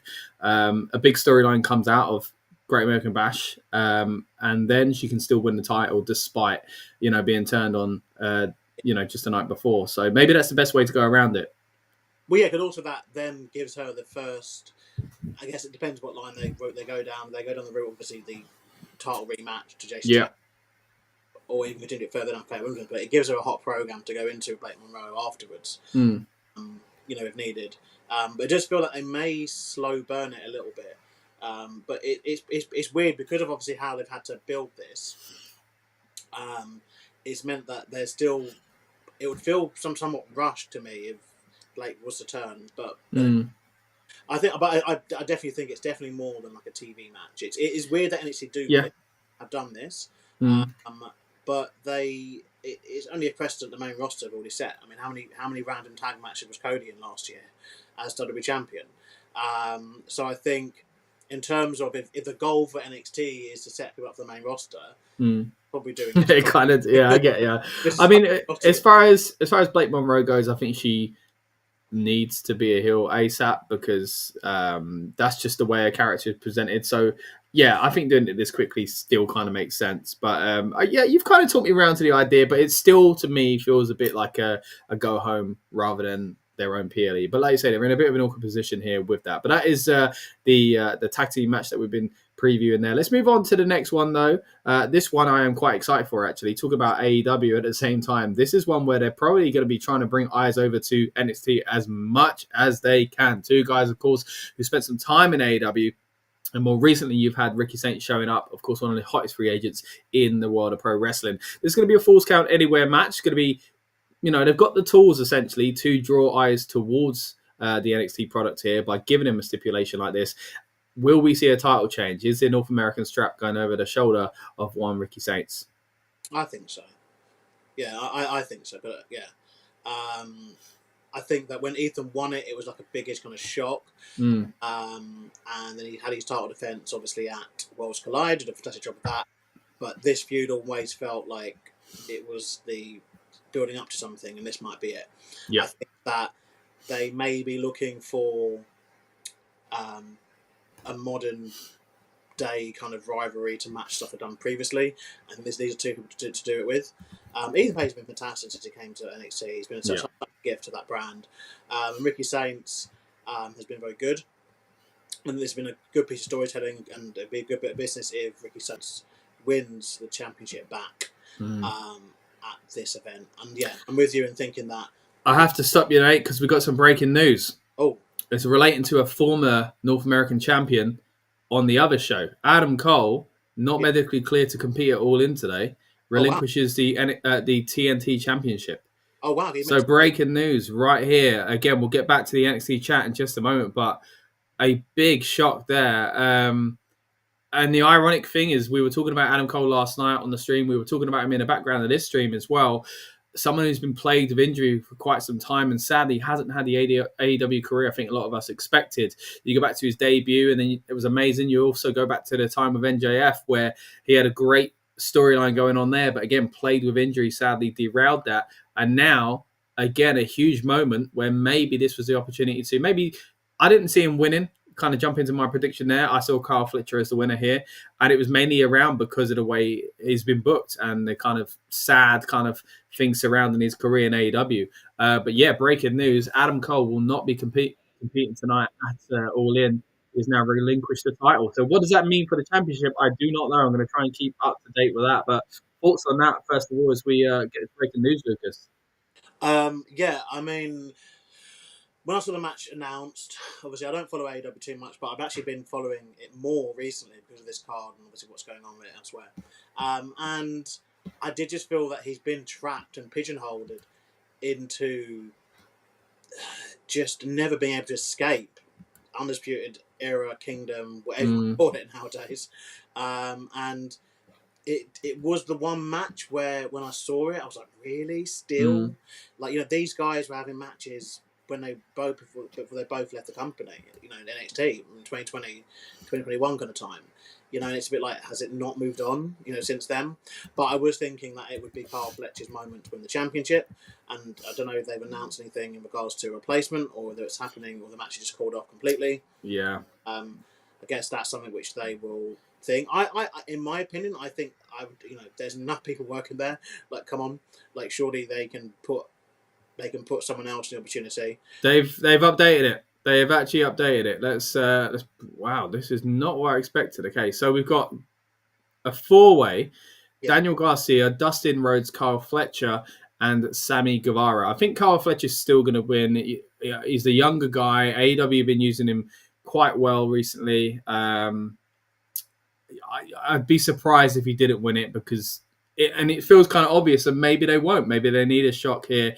But you've got, two members of the same team there, Dustin Rhodes and Sammy Guevara, of course, ROH Tag Team Champions, the Sons of Texas, and then Daniel Garcia thrown in there as well. Now, good for these guys that they've got this opportunity. But for me, I think Kyle Fletcher's probably going to win that one anyway. But yeah, big story going into All In tonight. Sadly, Adam Cole is unable to compete. Again, a career that seems to be plagued with injuries these days. We'll touch on that a little bit more when we get back to AEW conversation later on. But yeah, again, that's the big story. If you're just joining us, guys, Adam Cole will not be competing at All In. He has relinquished the TNT Championship, and we now have a fatal 4-way in place of the original match. Okay, yeah. So I've done something very stupid. I was confusing Carl Fletcher with Kyle O'Reilly. I thought you were. Yeah. Wait, is Kyle O'Reilly still working AEW? He is, isn't he? Okay. He's on the pre-show. Oh, okay. That might be why. Because I know it was a Vince's at one point, but Vince didn't like two people with the same name. Yeah, this is why. This reason. He's just going to go, okay, so I would take back some of what I said about Adam Cole previously, but I still think, okay, he still hasn't really moved on. Because that's what I thought you were getting at anyway. He's still been in and around those stables. And I've got to be honest, I love the Undisputed Era. And I'm a sucker for it. I just want it to work again. And maybe the only place it will work again is back in the Fed. But lining up those full contracts, I don't know. What people are missing is why it worked in NXT is because it was something that was presented differently to everything else they'd done. NXT, it went from a game show format in the early 2010s through to a raw version of FCW that was rebranded and was just put on TV. It was if you look at the early 2013 2014 episodes of NXT, you're talking very low production values, you're talking very small crowds, you're talking like a whole different setup to how they had any other product they had at the time. It felt raw, it felt unique, it felt different. But still, it was very much entrenched with the FCW way of doing things, and hence the Vince McMahon way of doing things. And as it shifted into what it became, the Black and Gold era, that stable was the first one to be like, we're going to have 4 guys who, let's be real, none of them really fit the mold of what WWE would have hired before. Definitely from a developmental deal, it was always the case of you had to be big, you had to be jacked, you had to be young. And then they merged that into wanting people to have experience from other sports, and basically a lot of people having no wrestling experience previous, and then that continues to this day. And obviously there are some successes, but these were 4 guys who had travelled and worked the indies. And although at the time they couldn't really mention that, Ring of Honor and with the promotion they worked for, it was still very much known to that audience. So it was unique. If you knew, you knew, sort of thing. Yeah, everyone's that. yeah, true. Everyone's been different places, and if they haven't been to WWE already, they kind of, and that's why a lot of them kind of want to go there anyway. So it's a case of, they're not unique in AEW because everyone's doing that same gimmick. Like you could put, Tony Khan right now could make another Undisputed Kingdom era, whatever you want to call it, out of random people you find backstage, and just go, okay, you're now the same gimmick. Whereas in WWE at the time, it was very much like unique in its own thing. In terms of Adam Cole, and it's weird because a lot of the reports, obviously, of the past couple of weeks, lots of kind of things that have been posted the past couple of weeks about Adam Cole, have been revolving him potentially going back to WWE.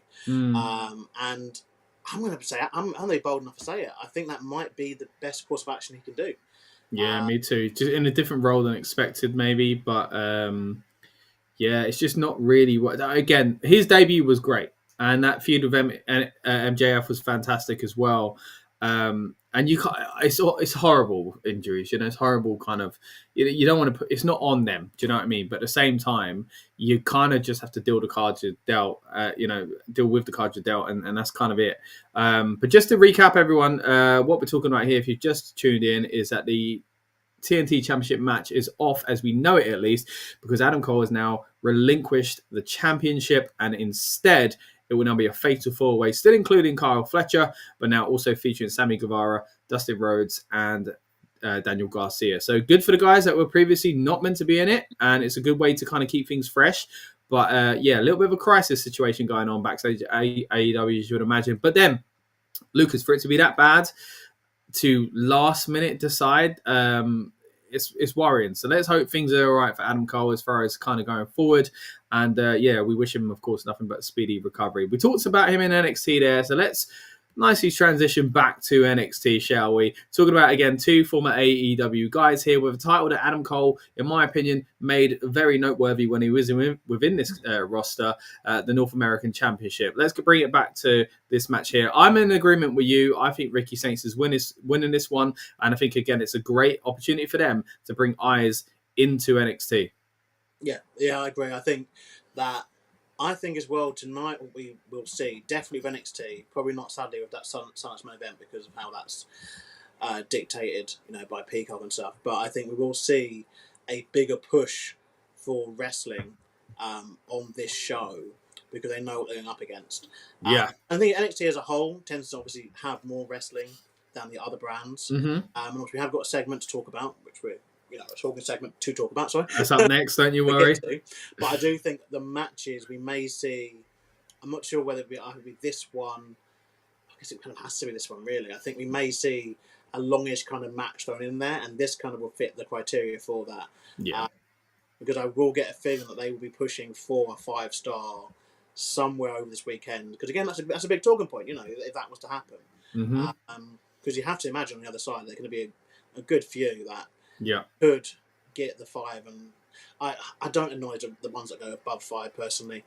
But I get what you mean. Yeah, I get what you mean. No, I agree. This is, as I say, it's a great opportunity because both of these guys have come from the opposite place, and they are on. I mean, this is not a dig to anyone, but they are on a smaller show out of the two. If I was a wrestler today, just for one night only, where would I want to perform? I'd be wanting to perform in Texas at All In, right? Because of the environment. But that's like saying WrestleMania is going up against Collision. Like, you know what I mean? Like, it's all about, apples and oranges. It depends, really, right? So tonight, yes, AEW is the biggest show, but to bring eyes towards NXT when, people were excited about them coming into NXT in the first place, and of course Ricky Saints, as I say, is a newer one to do so.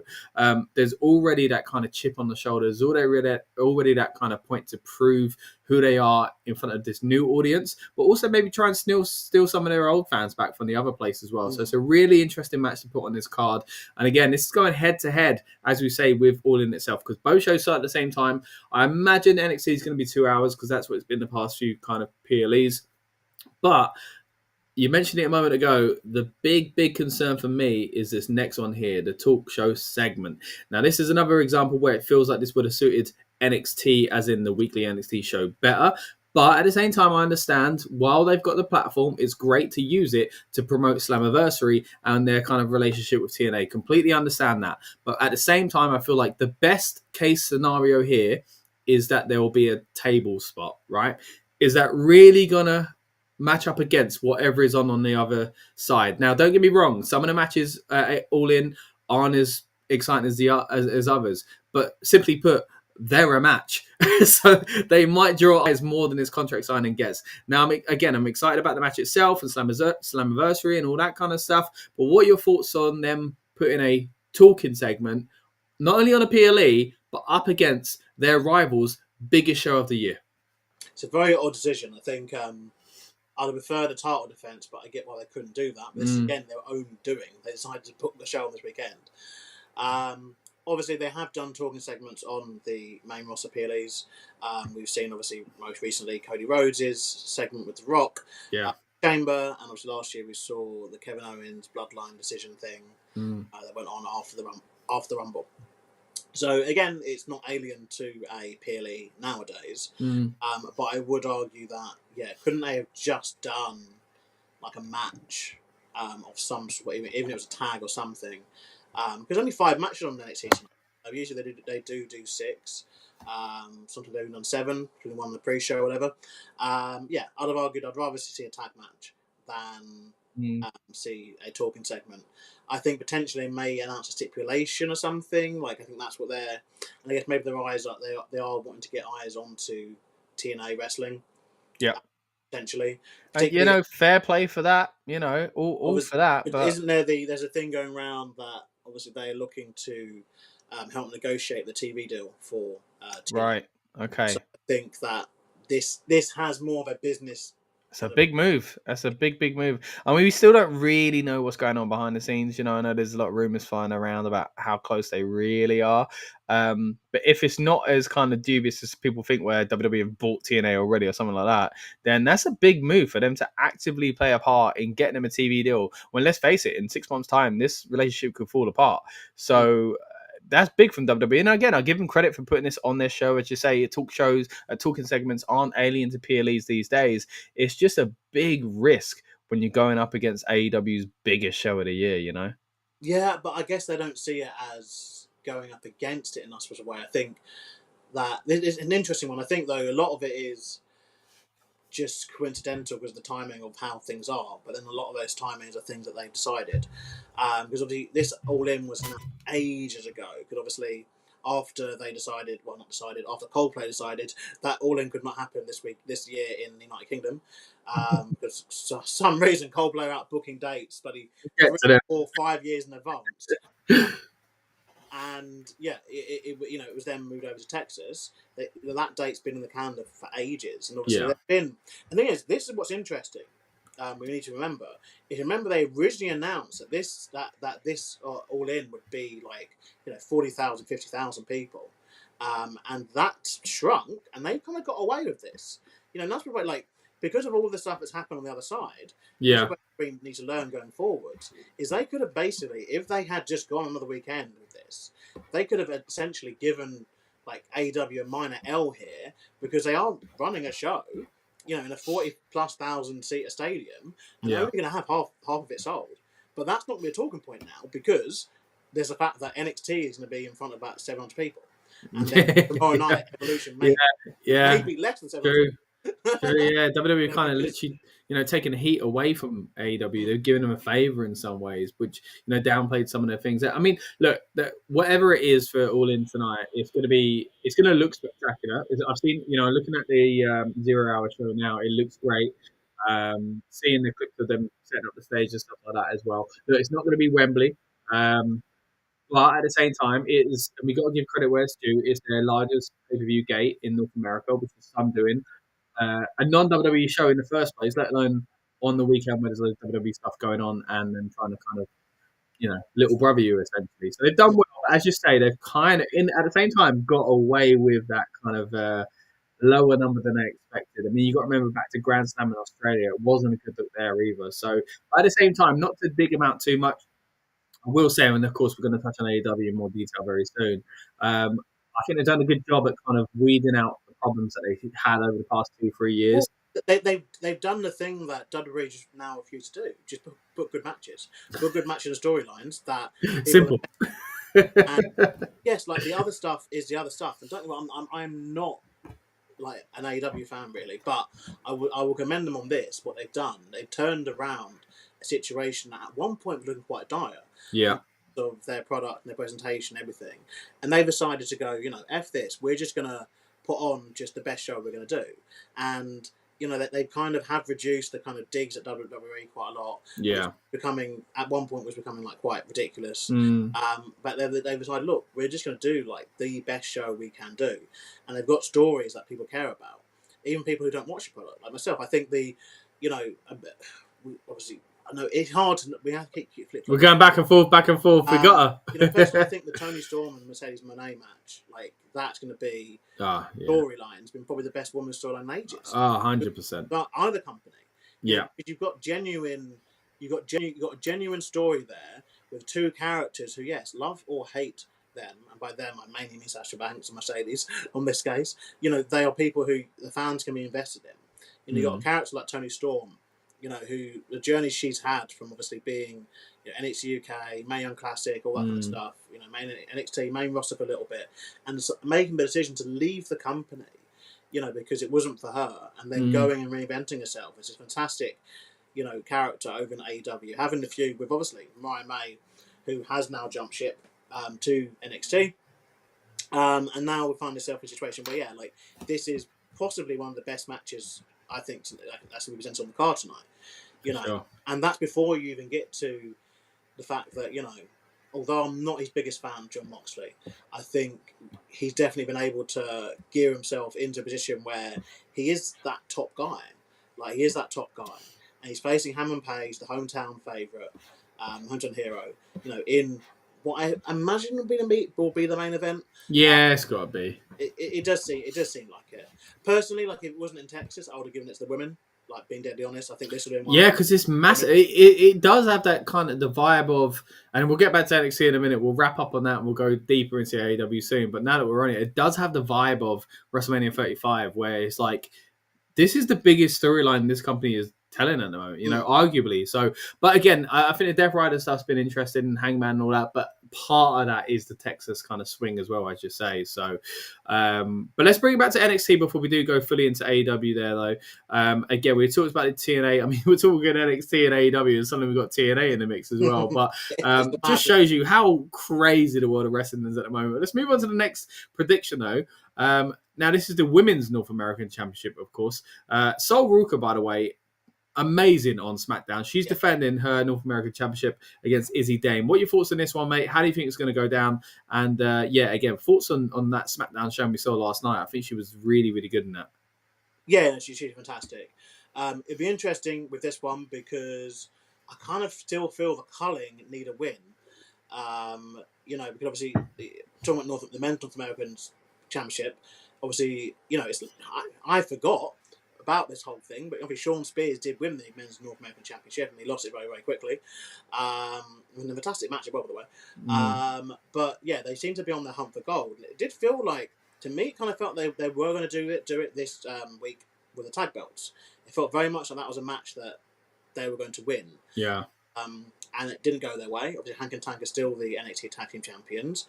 And I kind of have to say that I thought it was the wrong decision at the first place anyway, but it did build to it and it made story sense, all that kind of stuff. But I just kind of feel that their run has kind of it's kind of run out.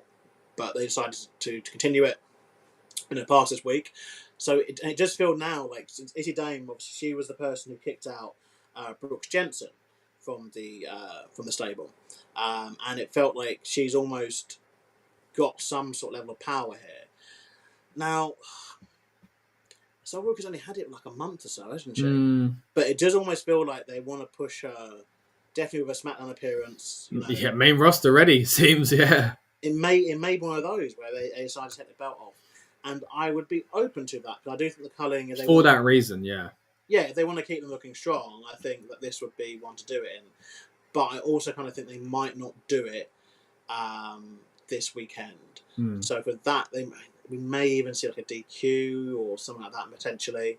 You got the Zarya, you got the fact obviously they're going to obviously Sol Ruka and Zarya are also part of the Women's Tag Team Championship match on Evolution. Yeah. So I think to get the NXT belt visible on the show, that's the only way to do it. Unless they obviously have Izzy Dame win and then go in the Women's Battle Royal the next night. But I think that's always a bit of a weird one having that. So I would say I'm going to stick with Sol Ruka leaving with the championship, but I don't know if it's going to be a clean victory. I imagine there may be some... Because they've also got the whole Tatum Paxley thing, haven't they? Tatum Paxley. Yeah, I'm calling it. I think it'd be a DQ. Achieve that sound for a pay-per-view. I think it's probably... It might be the smartest way to go. And potentially even set up a triple threat match or something like with Tatum Paxley, Izzy Dame and Sol Ruka.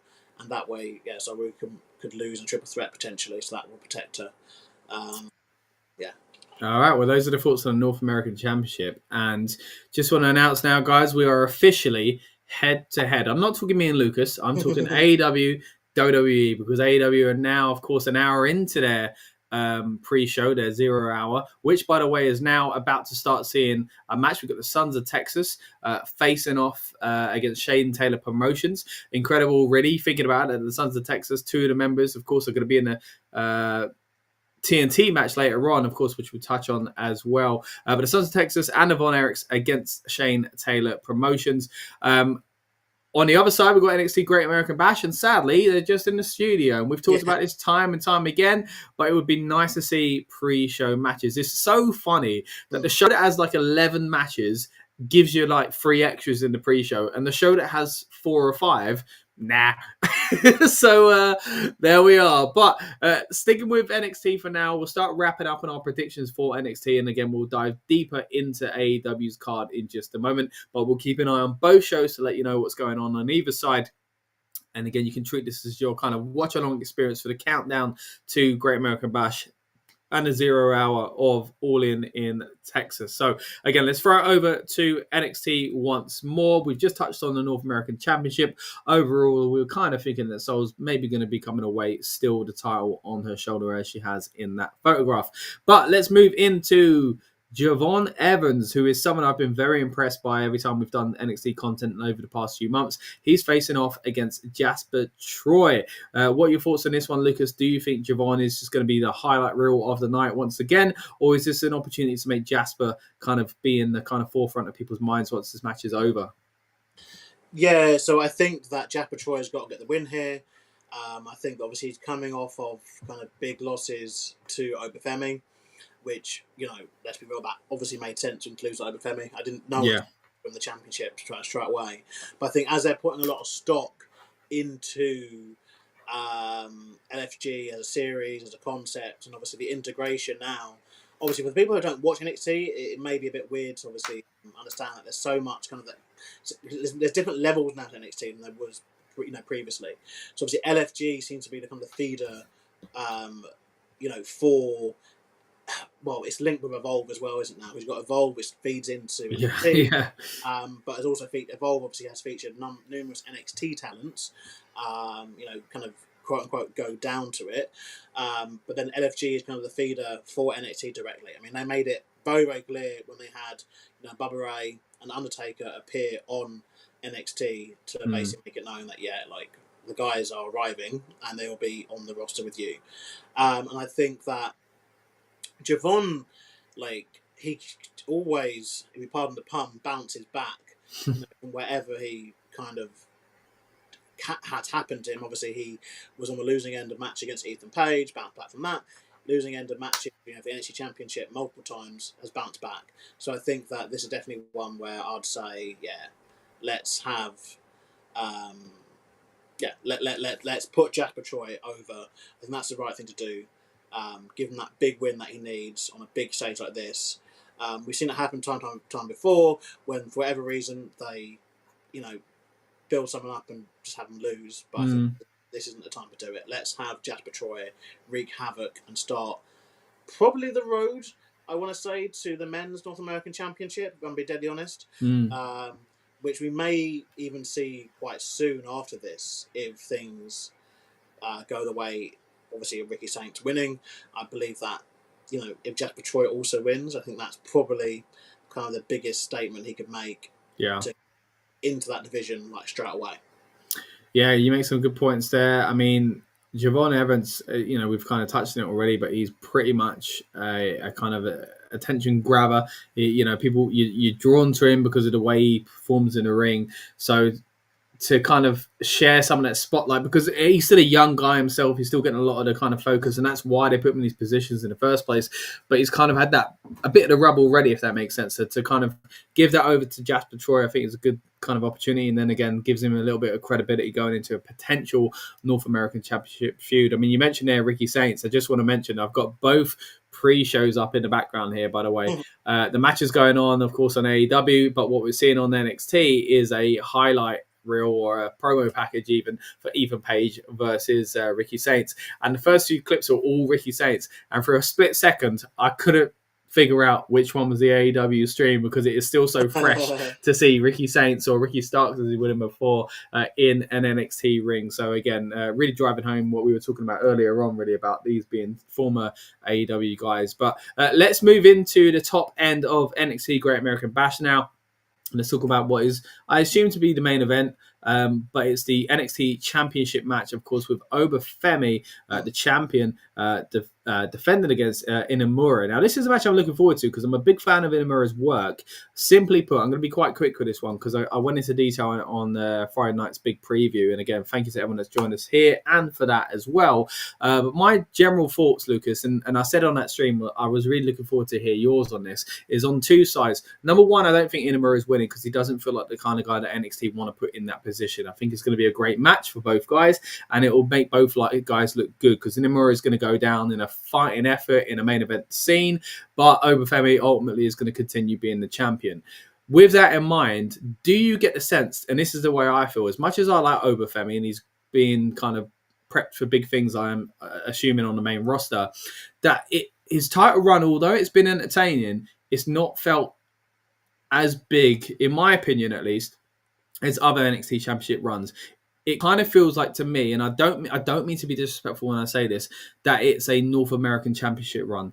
I'm still waiting for the big main feud because there's so many storylines going on around NXT that I don't feel like this. His stories are never the biggest ones going into PLE. That's what it feels like to me, at least. Sometimes he's faced off against some of the bigger names, but there are big names that just don't have the title. So they seem to draw kind of eyes towards their matches instead. And sometimes he's not even been in the main event, even as the champion. So what are your thoughts on that and the kind of Obafemi title run? Again, I'm not saying it's bad. I'm not saying it's not entertaining. But do you kind of get where I'm coming from, where it feels almost like a secondary title with him holding it? Yes and no. I think the problem they've had created for themselves is obviously that they put a lot of stock in the TNA belt, and so that's created. And obviously, I think they still very much see Trick Williams as like the face of NXT. Yeah, and they've still booked him like that. And he's got a title, so yeah.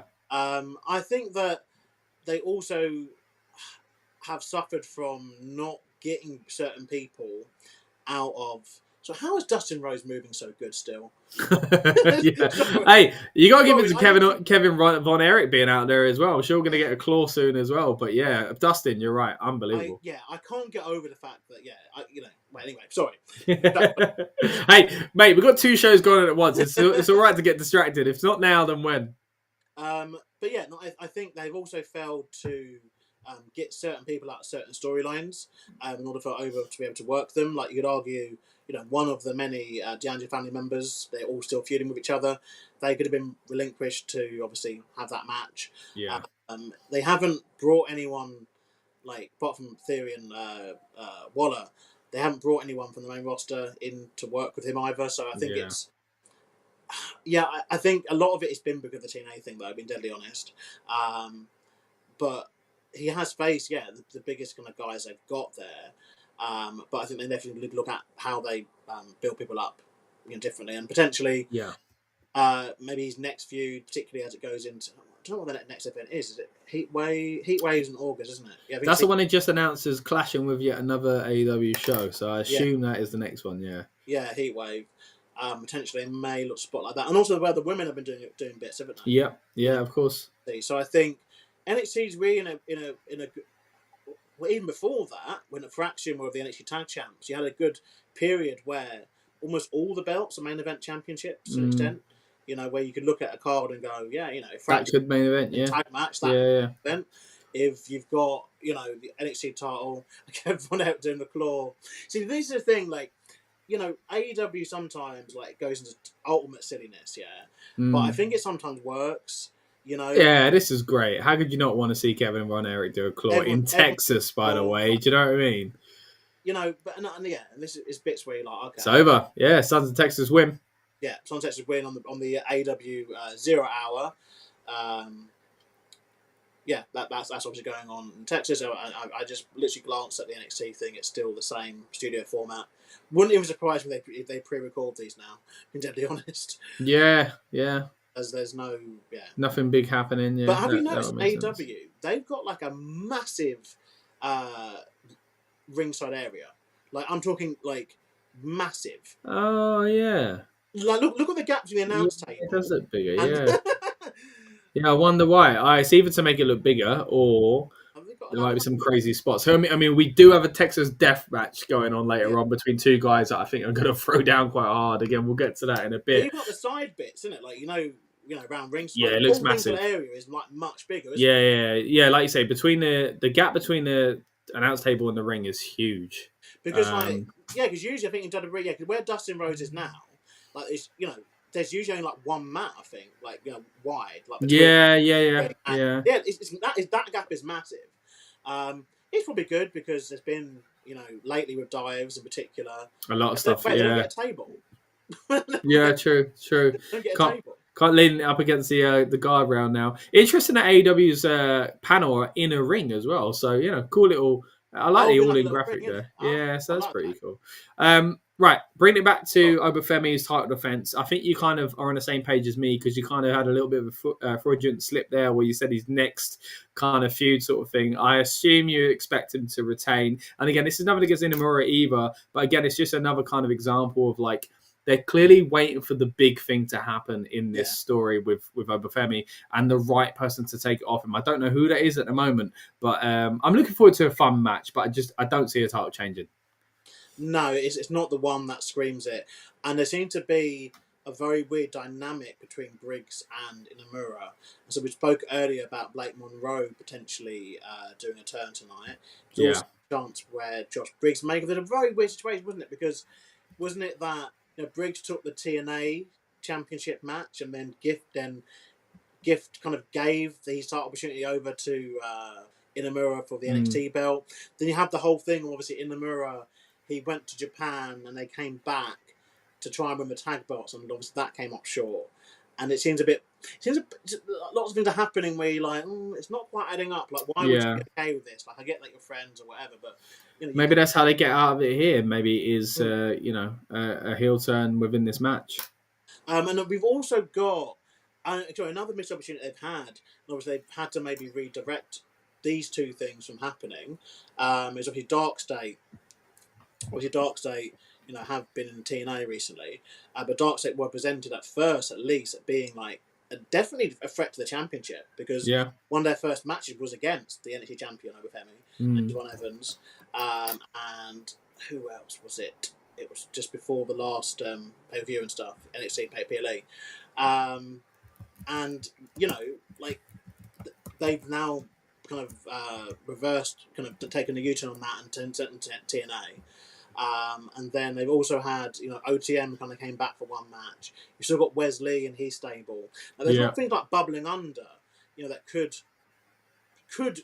get there eventually.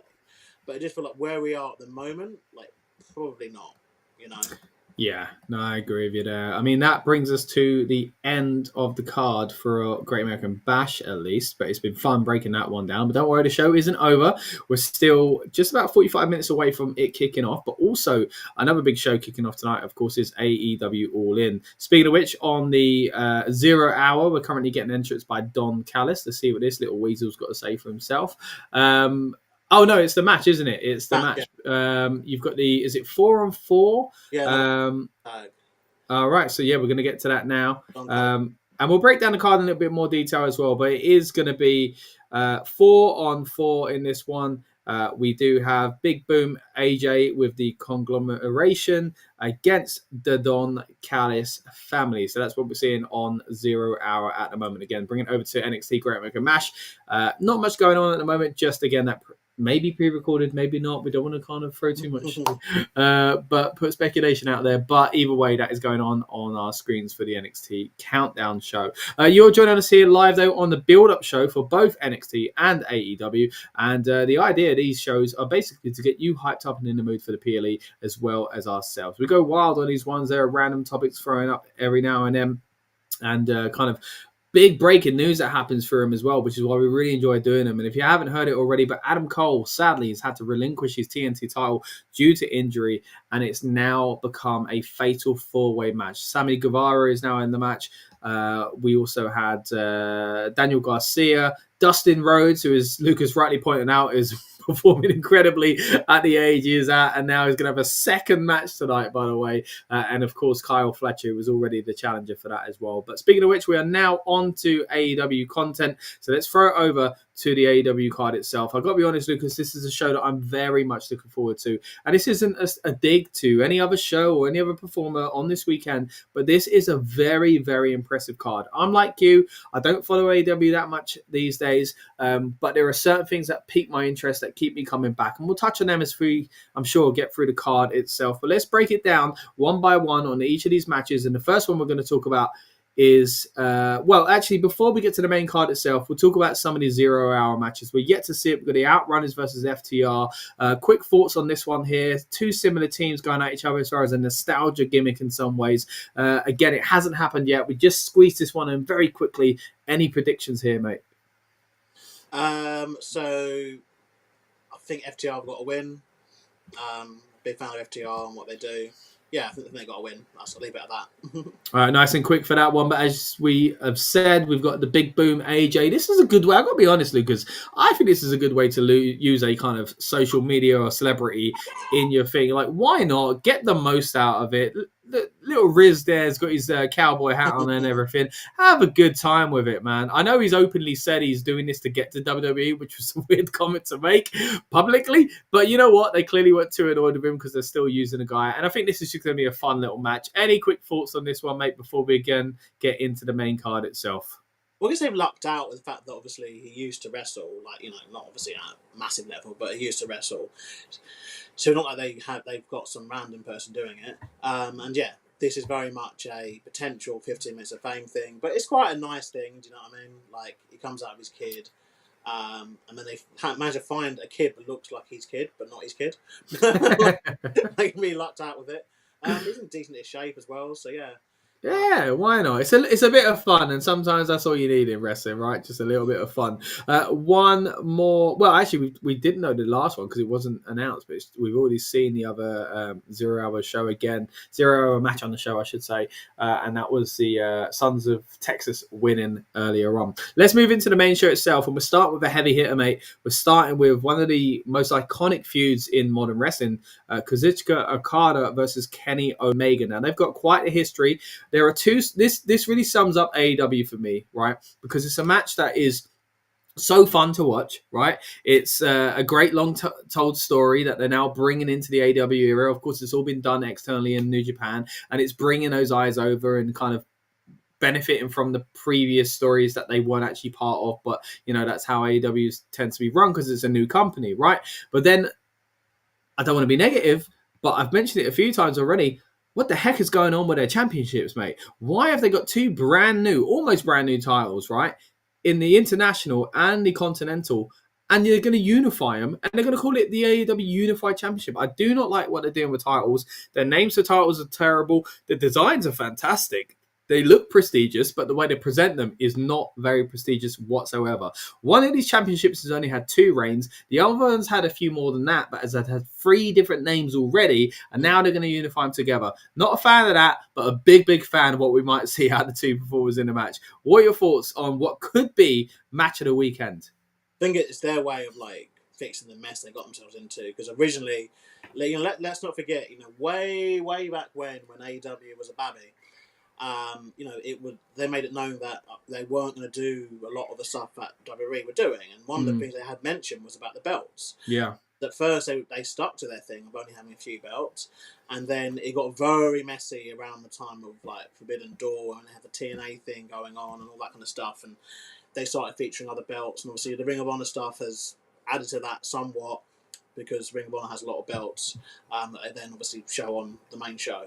But I think that it's one of those where the match is obviously, look, Kenny Omega's not really for me, but I can see the appeal that he has to people. And I think this will be one where it feels a bit like his redemption arc, / he comes like comeback arc, I'm guessing. I don't know if he's going to go over, though. That's the thing. I'm not too sure if he's going to win. So I don't. I think he's going to lose, because the history of this, if I'm not mistaken, is Okada won the first one. Second one, I can't remember which order it was now, but it was basically Okada's won 1, Omega's won 2, I should say, and one of them was the the draw. So that's leaning in Omega's favor. I wouldn't be surprised if they gave it to Okada so that it happened on US soil in front of the US fan base, and it kind of boosted Okada. And Omega seems like the kind of guy that would like, as a person, I assume, anyway, that would like to kind of level it up. And it also gives them an opportunity to do it one more time and really basically call it the last time ever or something like that. So I've got a feeling Okada's going to win this one. But you talking about it being the kind of almost redemption arc for Omega, because he hasn't had the most eventful past few years, is something to kind of go with as well. But for me, I think Okada's going to do it. Yeah, I kind of went into that thinking as well that I don't think he's going to win. So I will agree with you and say that I think that Okada will win this match. All right, like I say, it could be match of the weekend, and it's a match that often is touted as match of the year. So that's quite some doing already when you really think about how kind of privileged we are as wrestling fans that we are going to get all different flavors of ice cream essentially this weekend. Is so high. It's huge. Although that is though it is a different environment from what happened, but look at what happened with AJ and Shinsuke in WWE, and they went 100%. Yeah, 100%. And to be honest, they had 3 back-to-back boring matches. Yeah, I don't know how they did it, mate. I really don't know how they did it. It's actually quite a talent, I think. Yeah, it is. It is. I mean, I know the WWE style was different, but still, it was. I mean, there's your kind of saving grace here, I guess, that New Japan and AEW is a lot more similar in style. But I don't think that really was the issue with the WWE's kind of Shinsuke AJ matches. It was just weird. But anyway, let's not dwell on that too much. Let's bring it back into AEW and a little bit more positivity, hopefully, when we talk about the women's, and we'll do them at the same time, the women's and the men's casino gauntlet match. These are always fun ones to talk about, Lucas, because they can throw up certain surprises before we get to it Battle Royal. It's a gauntlet. It is a gauntlet. So let's throw into some of the early kind of participants. We know that number 1 in the men's is Mark Briscoe. Number 2 is MJF. Mystico's in there as well. And number 1 on the women's side is Chris Statlander. Number 2 is Megan Bayne as well. But I don't think it's really about those that have kind of been announced or kind of 1s and 2s. Look, MJF and Briscoe have had a kind of interesting storyline lately, and I'm sure that will play a part, and they might even take each other out. But I think the big story in these ones tend to be the possible surprises. So what are your thoughts overall on the 2 gauntlet matches? Well, I'm just seeing the people they've got. So I'll do the Battle Royal. So, okay, right. It's a gauntlet. Fair enough. So, yeah, they only announced 2 women. Obviously, the first 2, Chris Statlander and Megan Bayne. And they've announced the first 2 for the men and 1, 2, 3, 4 more. Obviously, interestingly, Ricochet was on. That's how he debuted, wasn't it? Or in last year, wasn't it? It was, yeah. The gauntlet. I was there. And Nigel McGuinness as well. Yes. You can find his entrances on the Rebellious Noise Pro Wrestling channel with shorts, by the way, because we were privileged enough to be there. But yeah, it's always a fun one because again, it throws out these surprises. By the way, talking about fun on the screen at the moment. I want to call him Little Boom, but he's not very little at all when he's face to face with pro wrestlers like that. But yeah, a lot of chaos going on in the 0 hour at the moment. But yeah, bringing it back to the gauntlet, mate. Who are the main kind of people you could see showing up as surprises here? I'm trying to think. I'm trying to think going through the releases or whatever. Yeah, I mean that's where you go, right? And it doesn't necessarily mean if they're in it that they're going to go full time. So you got names like Shotzi Blackheart in the women's. You got name in the men's like Cope, the former Edge, Adam Copeland could be showing up as well. He might show up in the main event. Darby Allin could show up in the main event as well. I'd prefer to see both of these guys in this spot rather than any other. Chris Jericho could potentially be showing up as well. But on the women's side again, Shotzi is probably the biggest one. Braun Strowman. What about Braun Strowman showing up in AEW? He's still under contract, but in a weird way. Is he? Yeah, he's got like a deal where he's going to work part-time for them, so I think... okay. I didn't know that. I'd imagine that not to be the case if he wants to keep that. But if we do see it, maybe that was either, untrue or it's true. I don't know. I'm trying to think. This is a match definitely usually about surprises, but because I'm kind of out of the AEW bubble, I'm not going to speculate kind of too much. There were a lot of releases made by WWE back in the spring that could pop up, and if we see them, I wouldn't be too surprised. But also, if we don't see them, I'm also not too surprised. That AEW have a massive roster. They do. They are somewhat cutting down on just hiring hoarding talent and because they've got enough people. And obviously, this match, even this pre-show, is still baffling me. Like Lance Archer, he's someone who I don't understand, who hasn't made any movement forward in this company or any company in general.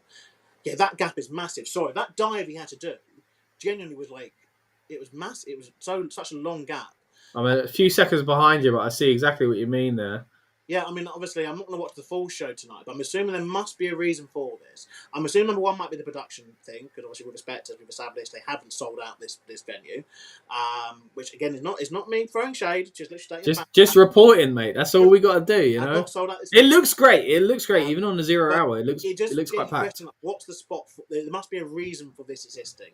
There has to be some spot they're going to do at some stage, which is going to need the reason for this all existing. And I imagine it to be in the Texas Death Match. Something involving, no doubt, probably flaming table or something. Tables and everything like that.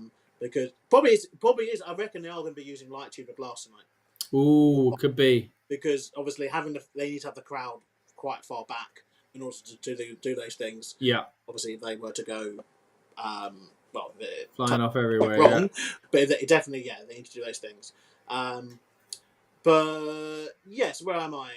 So it's one of those things though where, AEW, the only thing I do have, and WWE are similar with it as well, is that even if you debut kind of hot with this, you may not get anywhere.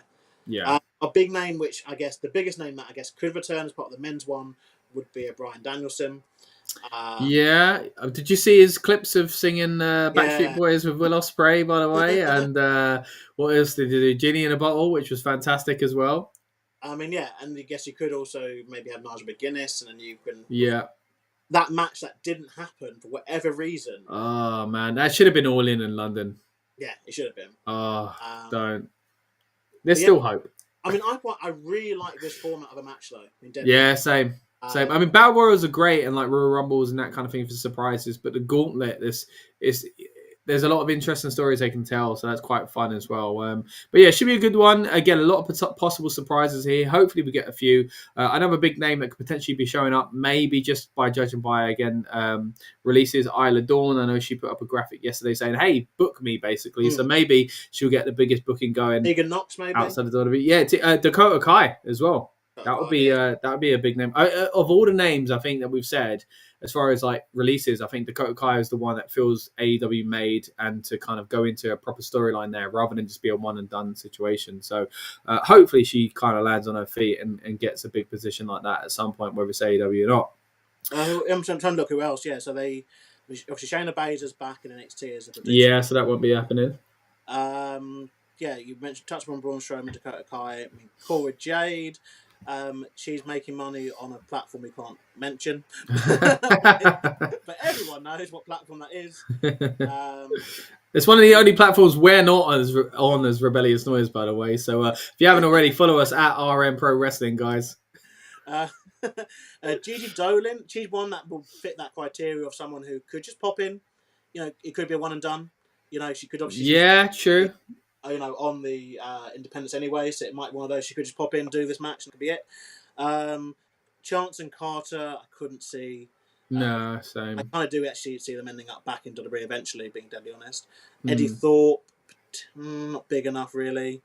Jakara Jackson. The women's one's more open because, with respect, like AEW, apart from their main, what are those strikes they're doing? Sorry. Doing awful strikes. That's the DKW trainer coming out of you there, mate. Sorry. The women's ones are ones where I think because they don't do a lot for the women aside from the main women. Yeah, it's a stronger field the men's ones. They could just appear and it'd be a bigger deal. Like even like someone like a Jakara Jackson. Like I think if she was to debut as part of this, she can kind of be like within the top 5 women in the company. Yeah, whereas the kind of equivalent from the male roster releases on WWE side probably wouldn't get into the men's battle. Blair Davenport, she's released. Yeah, okay, yeah. I think the women's side of things are much, again, it's much more open anyway because they announced 2 women for the match in the first Yeah. place. But it's one of those where you could say, oh yeah, because Jakara Jackson, if Tony Khan believes and has faith in her, she's talented enough to do it. Or like I said, the one and done. Jordynne could be a good one and done. So could Shotzi. Sonya Deville even. Yeah, Sonya's a great shout. Very Yeah. likely, being deadly honest. Yeah. Cole Anderson, Luke Gallows. I mean, it seems like they're always back and forth. Yeah, I mean that's a good point, really. Yeah, I mean they kind of you'd imagine they would be heading AEW bound if they or if not back to New Japan. Casper's in the house, always good to see you, buddy. Said he's having some trouble with his tablet wire, but looking forward to NXT Great America Bash. Now we touched on this a bit yesterday. Casper's not really been keeping up with AEW, but stayed with us throughout yesterday's Friday night preview and. Hopefully is a little bit more in the mood of at least checking out the highlights from AEW because I do think they're going to put on a really good show. Yeah, keep your comments coming, guys. We'd love to hear what you think of both shows tonight. Well, I say both. There's 3 shows tonight, but we'll be back for a separate stream later on Saturday night's main event. What's going on here? Big Justice just speared Trent Beretta. Yeah. I know you're a bit behind. Sorry, Scott. I've only just seen it. It's all right. It's all right. Nice hug there as well. Boom. This is exactly what you needed in a pre-show match between like these kind of TikTok viral guys, right? Just a fun. Yeah. And again, when you compare it so far with NXT, and it's going to be the same a lot through the night, not only because of the length of NXT show, but also the kind of heaviness of their card quality. Eyes are getting drawn for AEW. I'm looking at both pre-shows at the moment, and there's something more interesting on one screen than the other. So it'd be interesting to see how that goes into the main show. But let's get back to the subject at hand, and that is previewing AEW All In, at least. Again, a lot of possible surprises in the gauntlet matches, and there's a big surprise tonight already being announced, and that is that, sadly, Adam Cole has had to relinquish the TNT Championship. Now, the thing here is, as I say, he's no longer the champion. They've turned it into, instead, a 4-way match. As you see, Daniel Garcia versus Dustin Rhodes versus Kyle Fletcher, who was already in a match, and Sammy Guevara. We've touched on this a little bit already, so we won't go too deep on it, Lucas. We've touched on Adam Cole and his history and stuff like that. But now that you see the field as it is, fate 4-way match, do you agree with me in thinking it's probably just going to be Kyle Fletcher because, I mean, he's the only one left in the original match, right? Yeah, I mean they're trying with Daniel Garcia, but it's not working. And obviously Sammy Guevara and Dustin Rhodes already competed tonight, and B are tag champions in Ring of Honor. After his performance in that 8-man tag, though, I am kind of give it to Dustin. Give it to Dustin. Look, you know what? The surprise. That's it. With this scenario you have here, where you've got the fact that. Okay, we were assuming that Kyle Fletcher was going to win the championship tonight, right? Yeah. That's what we were assuming. I think most... Anyway, yeah. FTR, by the way, are making their entrance on the pre-show at the moment. You kind of think, okay, if you're then going to have a replacement match, you usually then have the same winner of that. But there's also the argument to be made of, like, now's the time to swerve. Well, remember a few years back... reason, they could have had doubts on putting the belt on Fletcher, or they want him to have a bigger moment that means something. True. So they could do something where, they then don't have him win tonight. But I think because of it being so lastminute.com, and because they've obviously scrambled together to find the 4-way match, I think they might be thinking, and because the 4-way match, with respect, it features wrestlers who have already been on the show tonight. It's not like a surprise. Like, the one that could have done it is if they would have done the whole, Kyle Fletcher was still competing for the TNT Championship, but against an opponent, and then loses that on an opponent, and that becomes the feud. But because it's just like, we're not supposed to wait, again, look, it happens. They've gone, okay, we're just going to make a match out of nothing. I think that Fletcher probably still will win. And I guess they will build up to like a bigger match down the line. Yeah, no, I agree. I mean, there is an opportunity here for them to really shake things up because it does feel obvious. I mean, again, we saw a few years ago, I think it was day one, where things went out the window and they kind of changed. It seemed it was going to be the obvious thing. So even giving it to Dustin until Dynamite or something like that, I don't think it's a bad shout. And then Kyle Fletcher gets it back. You could argue, Fletcher misses his great moment on the big stage, but it's not the biggest title. No disrespect to the TNT, but you'd hope that he'd want to win the big main AEW title at All In Sunday anyway. So it gives opportunity for that. But hey, there are a few kind of strings that have to pull to kind of change that. Again, we've got the Outrunners now versus FTR, a nice nostalgic fueled match it feels on a night where we have a big nostalgic PLE coming our way as well, with, of course, Saturday night's main event. And the Bash. And Great American Bash is obviously nostalgic as well, isn't it? WCW fans, which links into this match, I guess, with obviously WCW stalwart Bill Goldberg. I laugh every time. Bill Goldberg. It just really gets Brett can't not say it as well. Look, we'll be touching on Saturday night's main event later on. Again, we will have a build-up show for that, so stay tuned for that one. If you haven't already, please subscribe. We're about getting you hyped up and in the mood for the big PLE. At the moment, though, we're hyping up two big shows side by side. It's NXT and AEW coming at you with a Great American Bash and All In coming to you live from Texas. Casper says, as I said last night, I'm more of a WWE guy than an AEW guy, but I'm not keen on the AEW match card, and no disrespect to AEW. Fair enough, mate. Hopefully, again, they'll make big enough waves to draw your attention over. It's all about just trying to get the best out of our fandom, right? You know, wrestling is in a good place at the moment where we do have options, and that's good as well. Casper says, just my opinion, though. I'm looking forward to and hoping Solbrook can beat Izzy Dame. I'm really looking forward to this match again. We touched on NXT quite a bit earlier on. We'll do a little wrap up before we get out of here and both shows begin, which is in about 22 minutes, by the way, guys. Before that, we're going to zoom through the AEW card as well. So let's just get things ready for that. Let's bring it back up to where we were as far as the match card goes. We've already talked about the gauntlets. We talked a little bit there about the TNT. Seems like we think Kyle Fletcher's going to come away with the championship, but this is one of the big ones now, Lucas. Timeless Tony Storm, Mercedes Moné. It's rare that you get two people in the kind of peak of their career going at each other at the biggest show of the year for the biggest prize in that company. I think AEW done very, very well to line this up the way they have. But what are your thoughts on this one, mate? How do you see it going down? Yeah, so I think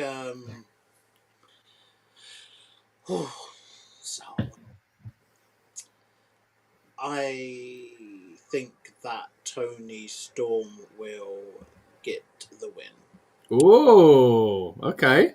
I think that particularly in a week where been a past couple of weeks really, where they've kind of been trying to spell this whole does she or does she not have a creative control kind of stuff. I think you think that might play into it? Wow. Yeah, I think if she was to win, if Mercedes Moné was to win, that's I think funny, that would confirm those things. That's a good point. It's one of those where they have the option to confirm people's beliefs. Yeah. Like, even if it's not true, it could sway booking. Yeah. That's a great point. If say for instance, January 1st this year, Tony Khan wrote on a bit of paper, All In card for the women are going to be Tony Storm against Mercedes Moné, and Moné's going to win, and then she's going to drop the belt next month to X, right? Yeah.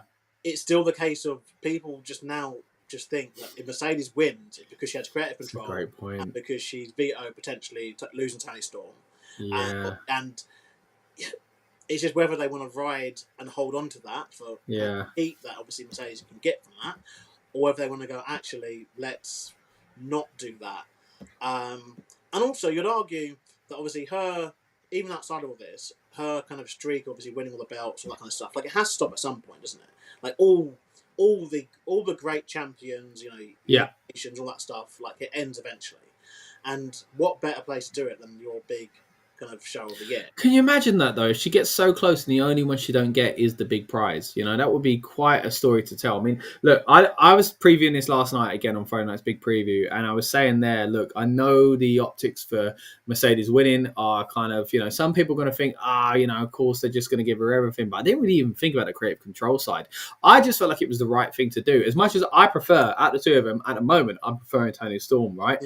But I just think it's a storyline. Yeah, give it to her because it shows that with all this gold, the main one is that she finally captures it. And then you get rid of them all, as you say, it does end eventually. But at the same time, that's a good story to tell that she held everything, but she couldn't get the one. And that one is so elusive and it's so important. It's so much harder to get. It kind of craps all over the other titles she's got. But that's a good call, man. It is possible, and again, playing into all the rumors going on at the moment about whether or not she has creative control, It's a big call. Even as you say, they could have already been saying Mercedes Money, you're winning it, but now change their mind because of what it looks like. Yeah, yeah. I think as well. There may be a bigger story anyway if she was to lose and she then snaps, because obviously in the Mercedes Moné land, she is the best, and she's been able to win, and it's that kind of like, we may even see her get a bit cocky in this match tonight, where she thinks that she's got it in the bag, and because she's got all the titles, she's so much better already, and and have that play in to things. But yeah, no, it's a match I'm really looking forward to. Obviously, my plan today, guys, is that I'm going to be watching NXT Great American Bash live.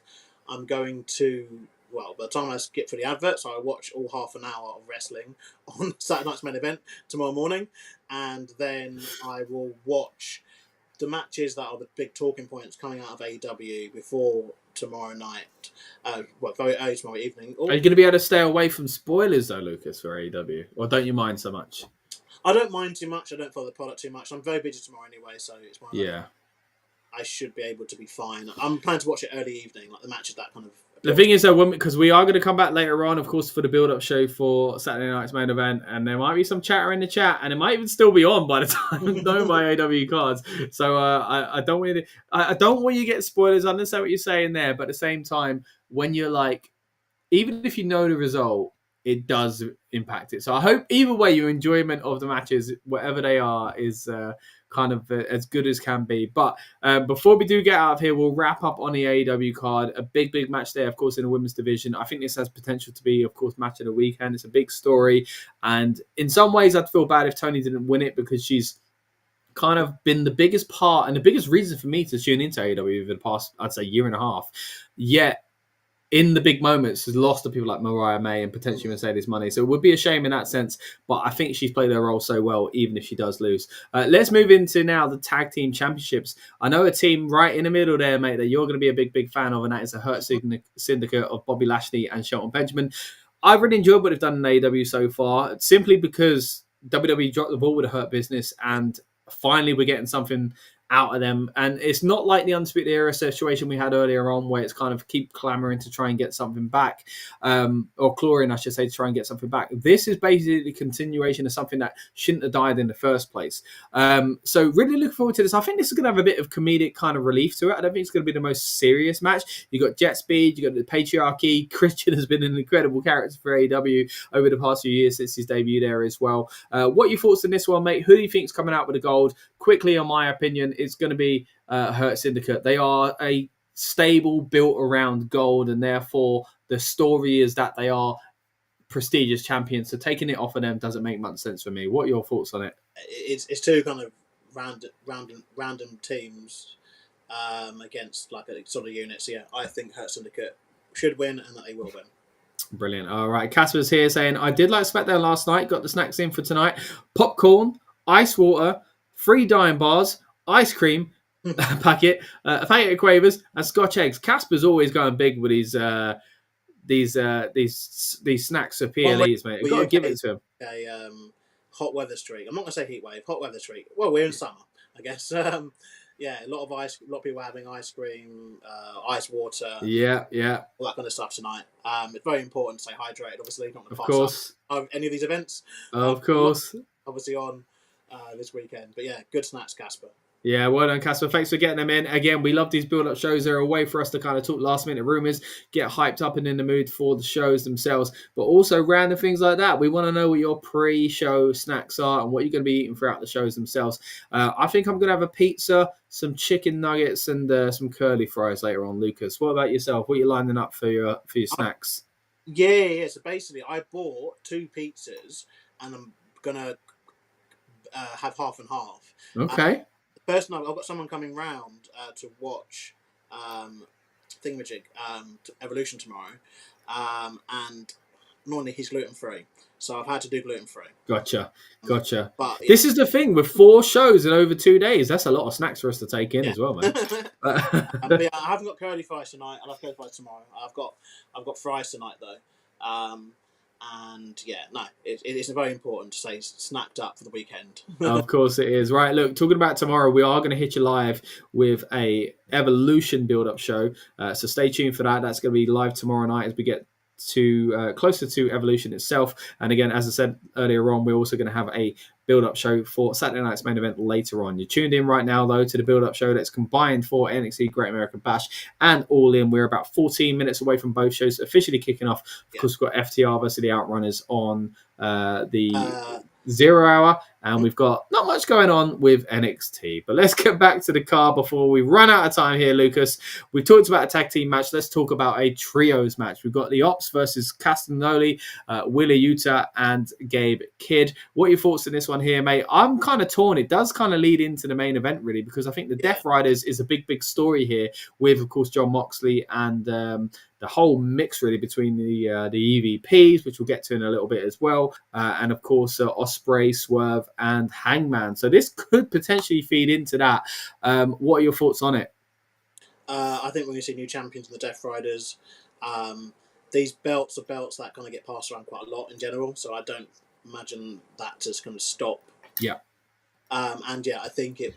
But you could also read it two ways. Like if they lose, then it could be a reason to roll up Moxley for the main event, and to get them involved with. You'd imagine they're going to be involved in the main event either way, I guess. But yeah, I think give them the belts here would be what I'd do. All right, we're finally get some sort of action on the NXT stream. Fatal Influence are showing up. That's nice. Little backstage shot. A few of those. Blake Monroe a moment ago as well. But still a match going on the other screen with 12 minutes and 30 seconds away, it seems, of AEW All In Texas as well. Bringing it back to the AEW main card, and of course the match we've been previewing there, Lucas's thoughts are that we will get new champions, that the Ops will be dethroned. I'm kind of in agreement with you, because if the big story is that the Death Riders take a massive blow here and they lose the world title, then this protects them because they've still got some gold.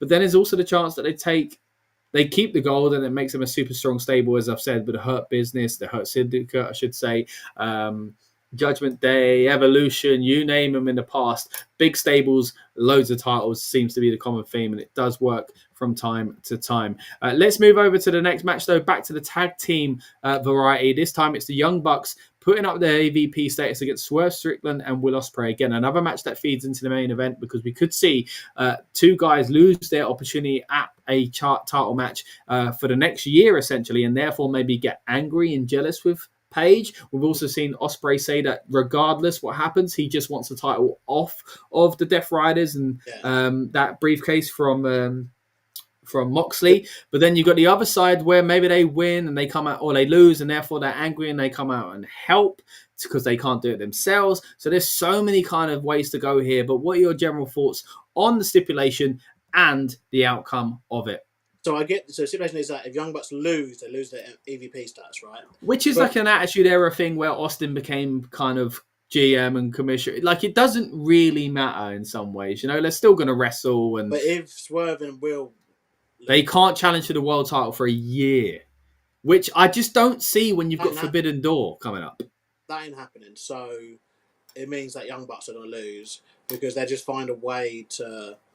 They do, when WWE went from like general managers to commissioners to owners to whatever. They're finding another way to become that again that they wanted to. I think that the Young Bucks are gifted with the fact that they can kind of make, in AEW anyway, they can kind of make whatever they need to make work. Yeah. If they need to go back to being the baby faces and being like the flippy dippy peeps, they can do that. If they need to do like a villain character and do the EVP stuff, they can do that. So I think that's smarter. End of the day, essentially the other way round of Swerve and Will losing means that, if you stick to it for real, you're pretty much saying to people that two of the biggest names you've got here aren't going to face the biggest belt you got here for a year. Yeah. Or you're going to have to find some way to backtrack out of this decision, very soon, really, which would negate the reason for the stipulation existing. I think the EVP thing's easier to lose, basically. Yeah.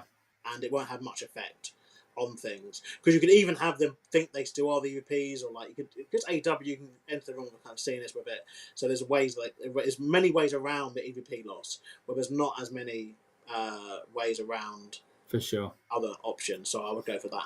For I Swerve, mean, if the thing is, the two guys as well at the top of the game, Ospreay still hasn't really had that kind of. And again, I think if Forbidden Door is probably going to go for the title anyway at this stage. So it would be strange. Swerve's on top of the world at the moment. Yes, they've got a big division where they don't need them in the title picture, but their careers need to be in the title picture. So I agree with you. Look, EVPs, again, it could change. I mentioned it last night on Friday Night's Big Preview. And again, thank you to everyone that joined us on that. And thank you to everyone that's joined us here on the Build Up Show. We'll be back later on for Saturday night's main event content as well. But essentially, I was saying on that show, like, the EVP thing only really came around because of the CM Punk situation. They basically Bret Hart, Vince McMahon did, where Vince turned into Mr. McMahon because of Bret Hart. And they smartly did the same thing here with the EVP situation as well. Let's go back to some of these comments here, though, quickly before we start wrapping up. Just had a sausage roll and egg sandwiches before my snacks, says Casper. Casper, just when I thought you were eating a lot, mate, you've added even more into it. Says, I'm really looking forward to Evolution tomorrow. So are we, mate. And again, we'll be live tomorrow night breaking down that card in more detail Evolution as well. has an earlier start time, guys. It does indeed, yeah. So here in the UK, it's midnight. Yeah, in America. Which is good for us. If we like of course. It's a longer show, though. You know, it's kind of, again, apples and oranges, really. Let's move into, though, the main event. Assumably, really going to be the main event because, you know, the other option is the women's title, but because of the kind of heavy links between other matches here, surely the Texas Death Match is going to main event in Texas when you got Moxley, the AEW champion, defendant against Adam Page. And we've already had the big crowning moment of Adam Page back in, 2021 at Full Gear. I thought that was a great moment where the EVPs nodded and let him go ahead and kind of, you know, become the AEW champion. It was something that he was working towards for a while. This would be different, but still, I think, quite monumental. I think they've had a great storyline going on with the Death Riders and how they've interwoven these stories. But for me, the only way out of this now is for the Death Riders to be dethroned, for Jon Moxley to lose that championship, and for AEW, the AEW World Title to be held up high over the head of none other than Hangman Page. What are your thoughts on this one, mate? Yeah, I think they put themselves into the thing where Page has to win. It's probably been a long time coming. And I think that it's the right decision to be done. As I will wait a second because I know you're watching on delay. We have just a winner in the FTR match, as FTR have defeated, with the help of Malcolm Bivens, they've defeated the Outrunners. So holding down the legs. Yeah, holding down the legs to end. What, to be fair, like I wasn't obviously I've been on the stream and we're kind of watching that. It felt there was a bit mismatch at times. It felt there was a few things that kind of blew, particularly towards the end. But yeah, still a solid tag match. And it's a pre-show, to be fair, so I guess, you know, they're not going to go completely all out. But yeah, not all in, mate. Yeah, we are less than about just over 5 minutes, by the way, from the start of that happening. But in terms of main event, I believe that Jon Moxley is going to lose. I think this match is going to be absolutely insane. Yeah, and that they will hope that will be the big talking point going into, as a big shot of one of FTR's asses. Yeah, I think that'll be a big talking point going into. They hope that will carry into tomorrow, but as we know, we've got another event in the middle of that, and like we said, we will be live later on for Saturday Night Main Event discussing. It'd be much easier, I guess, to discuss them because only 4 matches, and we've got the big one tonight as Goldberg is going to be facing Bill Goldberg will be facing Gunther for the World Heavyweight Championship. We've got a United States Championship clash as Jimmy Uso takes on Solo Sikoa, Seth Rollins against LA Knight, which I've got a lot to say about in terms of the booking of that match, the match existing in the first place, sorry. And the other match, which I was about to say, but I can't remember what it is. Drew McIntyre one? There we go. Yeah. So yeah, we've got Saturday night's men's events, it seems, as women. We'll get to that obviously later on. Obviously, Saturday Main Event has a late start time, 1 a.m. obviously over here, 8 p.m. in America, and just so people do know, it is on YouTube in the United Kingdom. On YouTube. Yes. Do not look at it on Netflix. You will not find it. It's a YouTube thing. Point. And regardless of your tier on YouTube, sadly, you will be harassed with adverts throughout the broadcast, no doubt. And that is a thing they have to do. But yeah, they are just doing the final hype of AEW All In. Obviously, big matches. as we discussed here. Don't forget to like and subscribe and share us around with all your mates. It'd be nice to obviously see some more comments. I think we might get a few more of these later on, as obviously this show, a lot of the controversy again. Americans don't like anything being different. Obviously, this show has these shows earlier start times. Yeah, great for us to squeeze them all in, but yeah. But in terms of obviously, they've added a few people to the graphic. They've added Anthony Bowens. I wonder where he was going to show up. Okay, so that gauntlet has about 10 people in it announced, I think. Okay, no more women announced. Okay, wow, okay. Wow, okay. So maybe more surprises in the women's one then. Yeah. I mean, this is the thing. There's a battle royal tomorrow where there could be surprises for Evolution as well. So there's potentially like, so I mean, imagine if certain legends showed up tonight rather than in WWE. I mean, that would be a big kind of like, would be, point for them to there's kind of for the women. Get a coup. So yeah, for the women. Yeah, for sure. Sure. Yeah, but obviously we are literally about to start. That's it. We are getting straight into, again, as Lucas says, we're very, very close now. 3 minutes away from both shows kicking off. So we'll start wrapping up now. Thanks so much for joining us on the build-up show to NXT Great American Bash and AEW All In. As he mentioned, we are going to be live later on for Saturday night's main events build-up show. And, of course, tomorrow for Evolution as well. But thank you so much for joining us tonight. Thank you for all the comments, guys. And for those that joined us on last night's Friday night's big preview as well. I've been Scott. He's been Lucas. Enjoy both of these shows, and we'll see you in a few hours when, what do you know, we're going to be talking about another one as well. Thank you so much. Subscribe to the Rebellious Noise Pro Wrestling channel and enjoy this incredible weekend of pro wrestling. We'll see you in a bit, guys. Bye for now. Welcome to the Rebellious Noise Pro Wrestling channel. On this channel, we bring you some great content from inside and outside of the squared circle.